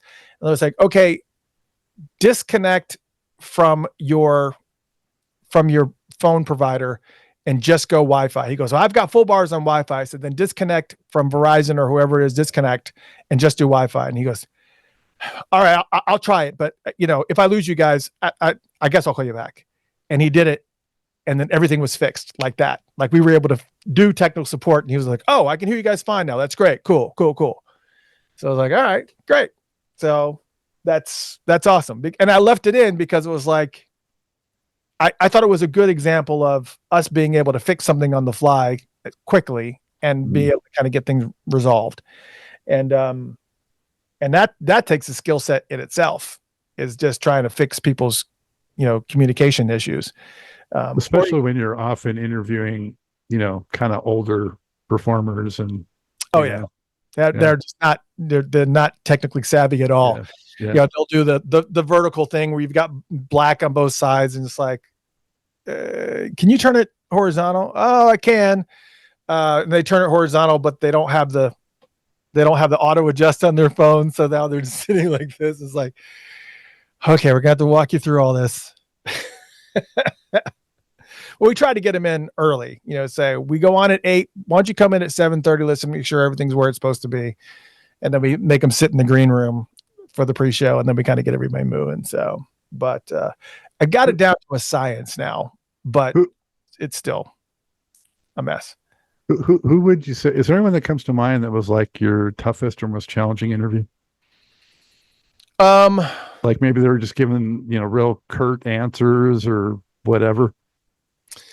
That's a good question. I don't think that there was, luckily, I don't think I've had anybody on that was just, rude and short. There was, I want to say probably the most curt, and I'm trying to look at my wall now to see if I want to say Angelo Moore from Fishbone was probably one of my more difficult interviews because for whatever reason, his manager didn't communicate. And then we did that interview live at, where was it at? Was that the Masquerade? It was at the Masquerade, and they were playing in hell. And this is, for those who don't know, there used to be a venue in Atlanta called the Masquerade, and it had 3 levels: heaven, hell, and purgatory. Heaven was for the major acts, and it was like a normal type of, I've seen so many bands there: King's X, 9 Inch Nails. There's a lot of big acts that played at Masquerade. Purgatory was for acoustic acts. So anybody that just had like really small, but they've also had other bands there too. Orgone played in Purgatory, which was like, that's a funk band. Why are they playing in Purgatory? And then Hell was normally for like techno type of bands and bands that just kind of had that droning type of, like, let's just do X and walk around and bump into each other type of bands. But for whatever reason, Fishbone was playing in Hell. And I guess the manager didn't let Angelo know that we were going to be filming, or we were going to be doing an interview. And he didn't want to do the interview because he was hungry. So I had to do the interview while he was eating. So I'm like asking him questions as he's like wolfing down. I don't even remember what he was eating, but he was just like sitting there, just wolfing down food and talking. And it just seemed like it was almost like he was annoyed, but he wasn't annoyed because he was being generous with his time, that he was even fitting us in, even though he really didn't want to do it. It was obvious. But I would say that was probably one of the more difficult interviews because it was just like, this dude doesn't even want us to be here type of thing. But, he was still generous enough to do an interview, but it wasn't one of those standout interviews where I'm like, oh, yeah, that's great. That's cool. Like you get some interviews that are like surprising. You're like, this is not going to go well. And you're like, wow, that was like one of the cooler interviews I've done. Like, or people that you just don't expect to be open. Like I got a call from Thomas Dolby one day saying that he was releasing an album and he wanted to know if I would do it, if I would do an interview with him to cover his album. And I was just like, all right, is this Thomas Dolby? She blinded me with silence. One of our submarines, Europa and the Pirate Twins, Thomas Dolby. Is this who I'm talking to right now? Aliens ate my Buick, Thomas Dolby. Is that who I'm talking to right now? And he was like, yeah, I have an album. Would you like to do an interview? I was like, yes, absolutely. You're not really funk, but I've got like every Thomas Dolby. I was like, yes, let's freaking do it. And he ended up being really gracious with his time and been really cool and just really open. And that ended up creating like this 80s wave thing for me. Then Wang Chung reached out to me shortly after. Was like, oh, we heard the Thomas Dolby one you did. We'll do an interview with you. And I'm like, this is Wang Chung. Okay, what's happening here? Why am I becoming an 80s channel now? And it was just really, really cool to but those are the types of interviews that I was doing like you do, where you record them and then you can kind of go in and layer in stuff and, make those edits and stuff and take out the long pauses and the uhs and stuff. And it takes a lot of work. And there's a lot to be said for that too, because there's a lot of work. You don't realize some of the times that you sit there and there's like so much dead space. So there's a lot of uhs, because you want them to sound good because they're trying to promote themselves as well. So you don't want them to sound like they're dolts. There's almost no end to it if you want to like really get perfect on a post production. That's just crazy. So I just said, you know what? I'm just going to do it live. And if you want to present yourself well, then you need to be good. I would say, Chris, I think some of the most awkward or not the best interviews are the ones where there's been a manager intervening and the manager didn't really properly prep the person for what it is, and they just kind of find themselves in the situation with you. And there's a lot of managers that get heavy-handed and they end up just killing the interview completely because, it's going to be something that you're going to do and everything seems like it's situated and everything's on schedule. And then you make the mistake of saying something that just seems offhanded to the manager. And next thing you know, the interview is being canceled. And it's like, what did I say? What's happening here? Oh, well, we would have done the interview, but you mentioned that you were going to, talk about this or talk about that. And they just don't want to talk about it. And I was like, okay, well, then I won't. Don't cancel the interview. Yeah, just say that. Just tell me what you don't want to say. Let's start there. So I definitely have an attraction and reverence for people like yourself and Michael Dean and these guys that really go in and do the work and prep the way that you're supposed to prep and do interviews the way that you're supposed to do interviews and prepare. You can tell when an interview is prepared and when they're not, when they know nothing about their subject. Even if I don't know anything about the person that's coming on the show, like I've had people like, okay, let's be honest. I loved having Amuka on the show. I loved having Sheila on the show, but really outside of her being a member of Brides and Funkenstein, I really didn't know her history. I really didn't know much about her background and some of her story because she wasn't really she just wasn't one of the focal points of any of those projects. So I had to really dig deep. And once I dug into her story, I was like, oh my God, man, she's got some amazing stories to tell. And you start to get really into it and but that's part of being a good interviewer is going in and knowing, even if you don't know, then don't go into the interview and not knowing anything about your subject. Go into it knowing, make it seem like they are, like you've been following them their whole career. Mm-hmm. That's what you want to make them feel good about what they're doing and appreciated. And, sometimes that appreciation doesn't come until you start doing research on whoever it is that you're interviewing. You're like, oh, unbelievable. That's incredible. So yeah, that's Definitely. being prepared is good. Who was the interview that you felt like you were the most prepared for going in? Like when you had the person that you were going to interview, you were like, they could ask me anything about this person and I'm going to know it. Oh, well, probably I would think the guys from the Ohio Players, for Really? sure, because that was my first favorite band ever. So, I mean, I just know those guys backwards and forwards. That's great. And For me, it was Jesse Johnson. For me, it was like I was just like, there's not going to be anything this guy's going to be able to ask me that I don't know. Or he's not going to be able to throw. And surprisingly enough, he was able to throw me some curveballs because there was some production work that he did and involvement in certain things that he did that I had no idea he was involved in. I was like, oh, really? You did that? But I literally pulled out like a stack of vinyl like this. That's all Jesse Johnson. It was like, he only has like 4 albums, or 5 albums or whatever. But I have this many, and like all the 12 inches and anything that he's touched. So yeah, well, respect to you for getting Jesse. That's a big get. So congrats on that. he was amazing. Good dude. How do you feel about how the estate's been handling the releases? And if you could pick one release to happen, what would be your dream release?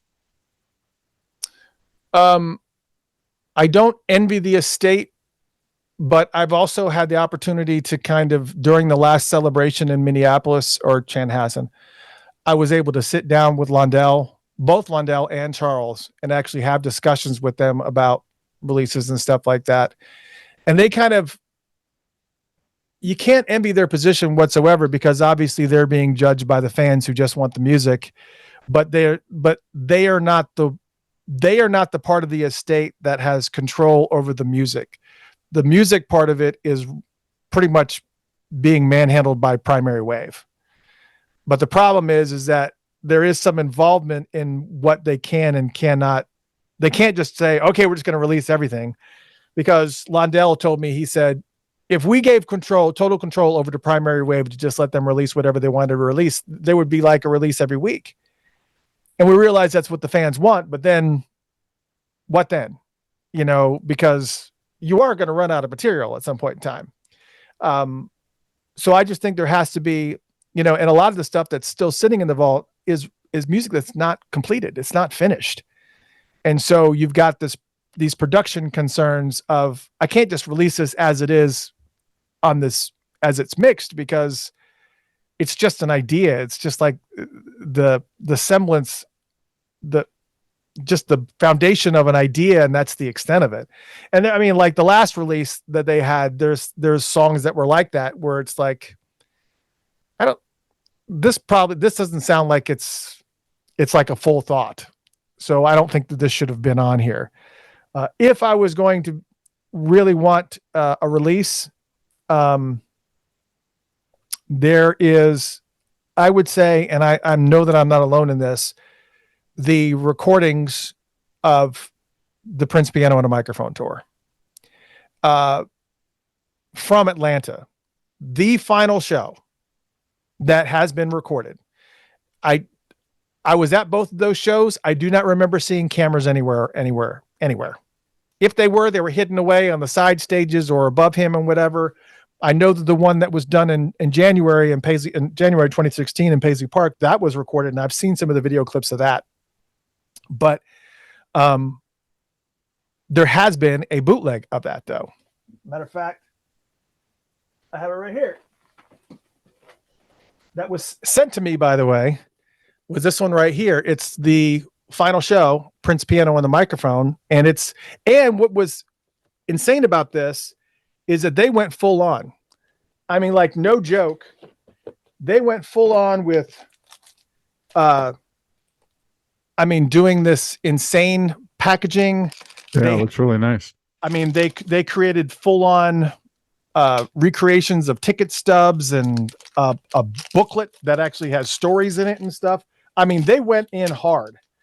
And I'm like, now, I thank you to the person that sent this to me. because I also feel a certain way about bootlegs because, having conversations with Prince and him just saying, I got a problem, but bootleggers are making money off of this. And it's like, okay, well, this was sent to me. So is the sound good on it? it's okay. And that's the problem is it's like, okay, I want something that's an official release. And even though I have this, if there's an official release, I'm buying it because I want something where the audio was crystal clear. And if you could have heard that show, I don't know if you have heard that show, you can find it online on YouTube, even the audio of that show. It's an amazing concert. Amazing. I was not sure that he was going to be able to pull that off, to be totally honest. I just wasn't, I just thought I was surprised because it's just him and a piano. I just like, how does this, how do you do a full show like this?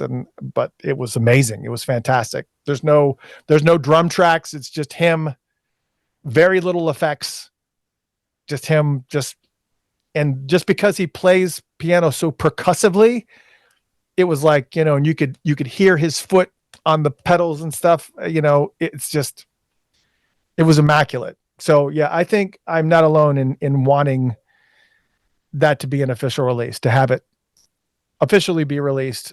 But I also know that they realize that's like the piece de resistance of releases for them. So I wouldn't be surprised if that kind of sits for a while before it ever comes out. Because you've got so many anniversaries that are coming out. You've got the anniversary of Parade that's coming in 2 years. You got the 40th anniversary of Parade. You've got the 40th anniversary that came and went for Around the World in a Day. So I think, how many albums are they going to skip over? And they've already done a super deluxe version of Sign of the Times, which is not even going to be the 40th anniversary until 27. So what are you going to do when those come out? You can't do anything better than the box set that they've already put out for that. So I just think there's a lot of opportunities and a lot of things that they're focusing on. But they've been tinkering around with a lot of ideas, like a new version of the MPG Music Club that focuses on live releases and all from the concert recordings and things like that. That's what I've been saying. Why don't they do that? Like Neil Young and other people have done. I mean, and it's kind of upsetting because I think Prince really kind of missed it on that. I don't think he realized the virality of doing something like that. Things that have, he's legendary as it is, but when you look at bands like John Mayer and Grateful Dead and Dave Matthews Band and Government Mule and all these amazing bands that are just like, yeah, come on, just record. Just record it and share it. And guys like I was trying to think of the other guy. There's like one guy I know that actually I don't know why it's going to drive me crazy. I'm going to think about it. I can actually see the album is called The Californian. That's the artist. But anyways, he goes and he records his shows as they're happening. And then if you stay after the concert, you can buy a CD of the show you just heard. Like literally he has a whole entire mixing thing and then they mix it and they mix it directly down to like a dozen CDs at a time. And he literally sells the CDs after the show for $20. And he's just like, did you enjoy that show? Well, just stick around after the show and buy it. It's like, Bob Schneider. Did you talk with Dale or any of those guys about, that idea of like the live stuff just being made available for people to buy? They know it's a viable product, but I don't know that they've really truly embraced anything that's, that's going to be profitable enough for them, because as I've kind of said to all the Funkatopians, the Prince fans are in a bubble. I mean, if you think of how hardcore Prince fans, how many times have you physically ran into somebody who's another hardcore Prince fan? You may see somebody wearing a Purple Rain shirt or something, but the hardcore Prince fans that would actually spend money it's not like Taylor Swift fans. It's not like it, where they're everywhere. It's just, we are very much in a bubble. And the reason why we see a lot of people is because we stay in our bubble and we communicate with people that are in the bubble. And so it's got to be something that's going to be viable, which is one of the reasons why they keep on pushing different versions of Purple Rain. They've been hit with Purple Rain, with the Purple Rain Deluxe set. And now they just did the celebration for the 40th anniversary of Purple Rain last June, and they made the announcement that next year at the celebration they're doing Purple Rain 2. So they're doing it again because for whatever reason. So whatever they're deciding is just like we need to focus on the things that are going to be continued to drive money. And that's fine for a business, but as a fan, it's like, I don't want to see any more. What else can you do here for Purple Rain? Yes, I know that there probably still is a few smatterings of songs that from that era, but he really did not get into the writing mode until right after that. Right when you start to go past Around the World in a Day, from 86 to 95, he was a nonstop writing machine. During Purple Rain, yes, there was probably there's a bunch of great ideas that are in there, but a semblance of final song products, that really wasn't the height of his writing insanity. That was from Parade, Sign of the Times, pretty much moving forward, where he was just nonstop. He was always writing. He was always moving. He was always recording. He never slept. I look at the kind of stuff they're doing, with Frank Zappa releases, and Mm-hmm. I mean, I don't know if you've noticed that at all, but so many of the live, recordings are being put out in deluxe editions and things like that. And I can't imagine that his bubble is bigger than Prince's fan bubble. So they're finding a way to do it. Well, but the other thing too is that, they don't need like a bunch of money to make things happen. I mean, they just don't need a bunch of money to make things happen. I am also looking forward to what's his name? The release of the album Camille. Jack White was supposed to be doing it. Jack White actually got the rights to do that. He actually acquired the album and got the rights and got the permission from the estate to actually release it. So it's like, okay, well, let's do it. We know all those songs. All those songs have been released in some form or fashion, but to see them kind of put together in some semblance of a Camille album, that'd be pretty friggin' amazing. I mean, Dream Factory is probably would be amazing also. Dream Factory ended up kind of being separated out between Sound of the Times and a bunch of other different things, but I actually have the original configuration of Dream Factory with the recordings with the segues and stuff. And I actually constructed it. And just to kind of hear what it sounded like with all the segues and everything all tied together.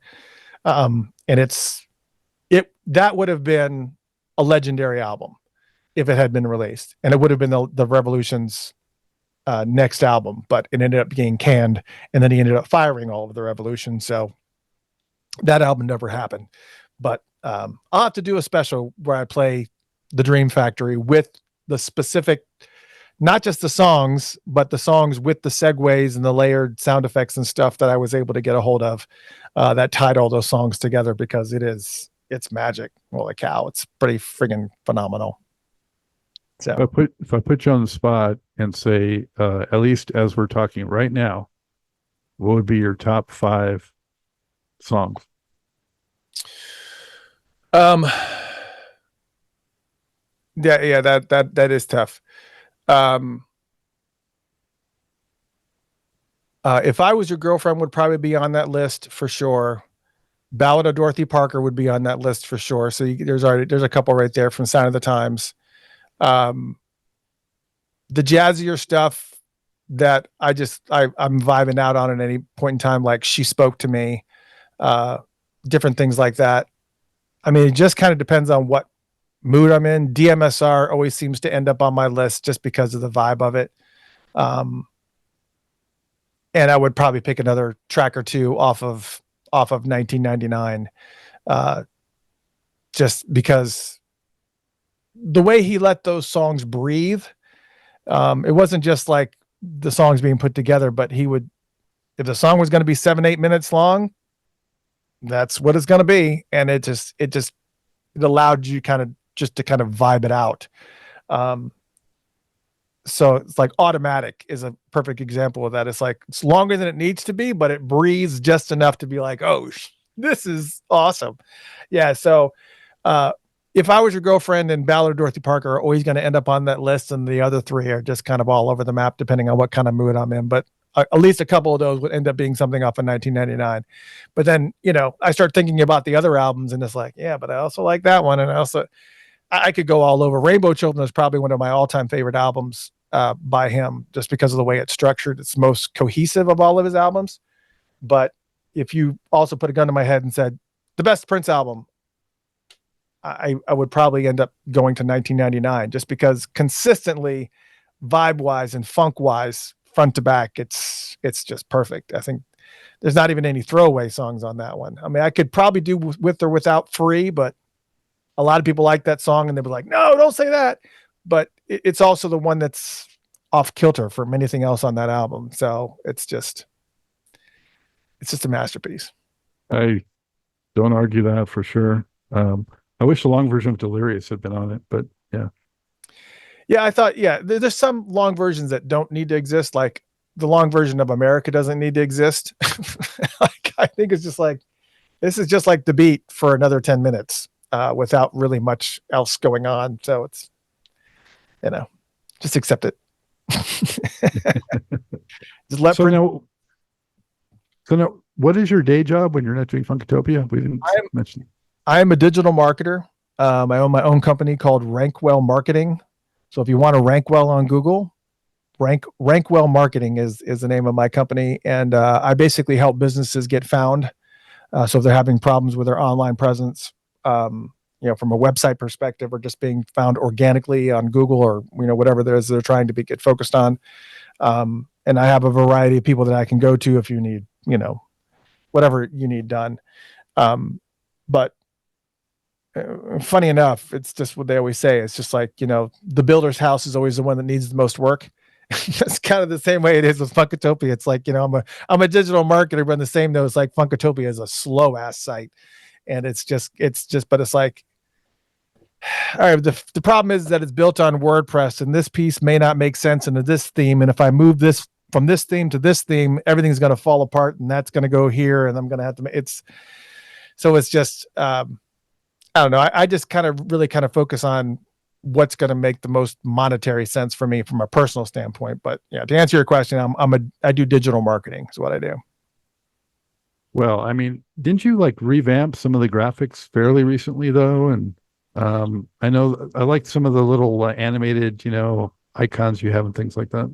Yeah, it's I'll play with things off and on just to kind of make little tweaks and little adjustments here and there to kind of make things move faster and move smoother.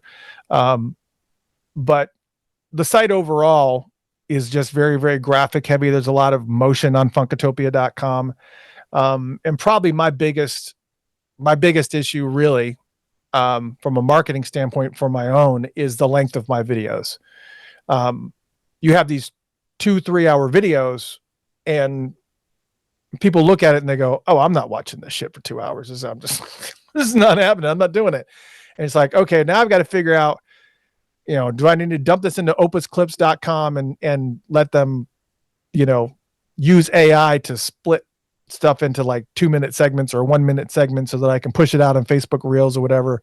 And I trust that to a certain extent, but then that always ends up breaking up stories or breaking up pieces into like nonsensical bits. And it's like, and you can always tell when people are doing it, they're just throwing it in there and saying, okay, yeah, that's good. And they're just pushing it out because stuff ends in the middle of stories or ends abruptly. And it's just, I think I'm a little bit more of a perfectionist when it comes to clips.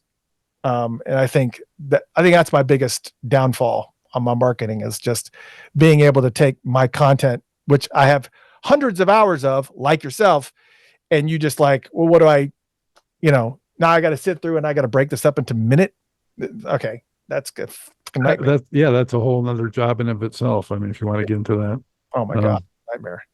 What are your biggest challenges right now, and what are you looking forward to, and what can we expect maybe to see in moving into the early part of 2025 for Funkatopia?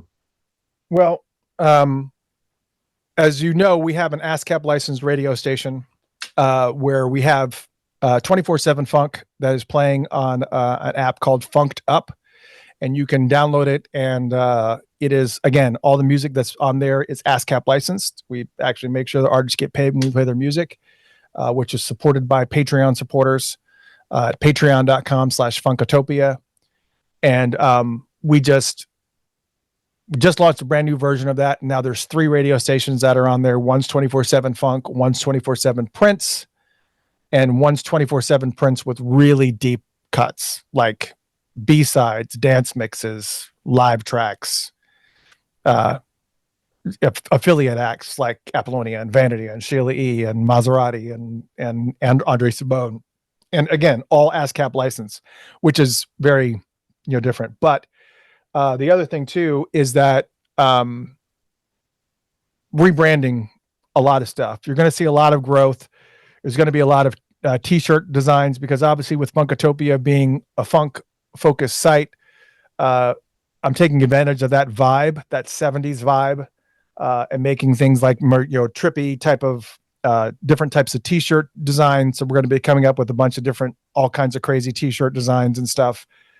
Just trying to find something fashion wise that is going to, have really, really specific type of branding that is unlike anything that anybody's done before, just to kind of really grow that branding. Like we're working on I don't want to divulge too much, but like an example would be like working on a shirt where there literally is a Funkatopia logo, like in a spot that you don't normally see stuff printed, like just things that are just very, very different and outside of the box and not cookie cutter types of things, to just kind of build on that branding. Our next year, being that it's our 20th anniversary, there will be a big, there will be a concert event that will be happening. We're going to have some funk bands, and we're going to be doing a show in Atlanta. I'm working with some people that are going to, kind of put things together. It will actually be a funk fest. That's not like a bunch of bands that aren't funk. It's going to be actual funk fest.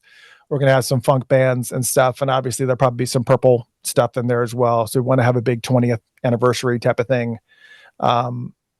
It's just going to be growing in a lot of different ways, to kind of make Funkatopia not just what it is, but a full-blown experience branding type of thing, where it kind of goes off into the world of fashion, and it goes off into the world of actually concert involvement. And we're also working on another site that's really to support different bands and stuff. That's not just funk bands, but other stuff that we're doing to kind of help bands actually promote their events. Because we realize that there's a big gaping hole that exists for bands getting the word out about shows that they do. Because how many times have you gone to work and somebody says, "Oh man, I just saw so-and-so last night at the Fox," and you're like, "They were in town?" Or you hear about a concert and it says, "It's happening tomorrow. So-and-so's in town tomorrow." And you're like, "Tomorrow? Why didn't I hear about this a month ago?" And so we're trying to kind of fix that, because we kind of feel like there's a huge disparity between, bands being able to get the word out about their shows effectively. And we've kind of got an attack for that. There's a website I've been working on for years, that is all of the album chats that I've done for Prince. And it's going to be very exhaustive information about all of Prince's albums and all the history and stories behind all the songs, along with the music itself. And it's going to be, there's a lot coming, and there's a lot of irons in the fire. And of course, working at moving forward, doing a lot more interviews with a lot more funk bands and artists that are not just Purple Circle. They're all over the map. That's where we're at. Right on, man. You got a lot of stuff, either coming or trying to make it come. I don't know if that's not the best way to say it, but yeah. The story of my life. Hopefully we'll, work a little more closely together, perhaps, on some things. And, if you do that concert, I may have to come down that way, about 4 hours down the road there. Absolutely. Check that out for sure. It's been a blast hanging out and going through all this, and I'm so glad we could make it happen.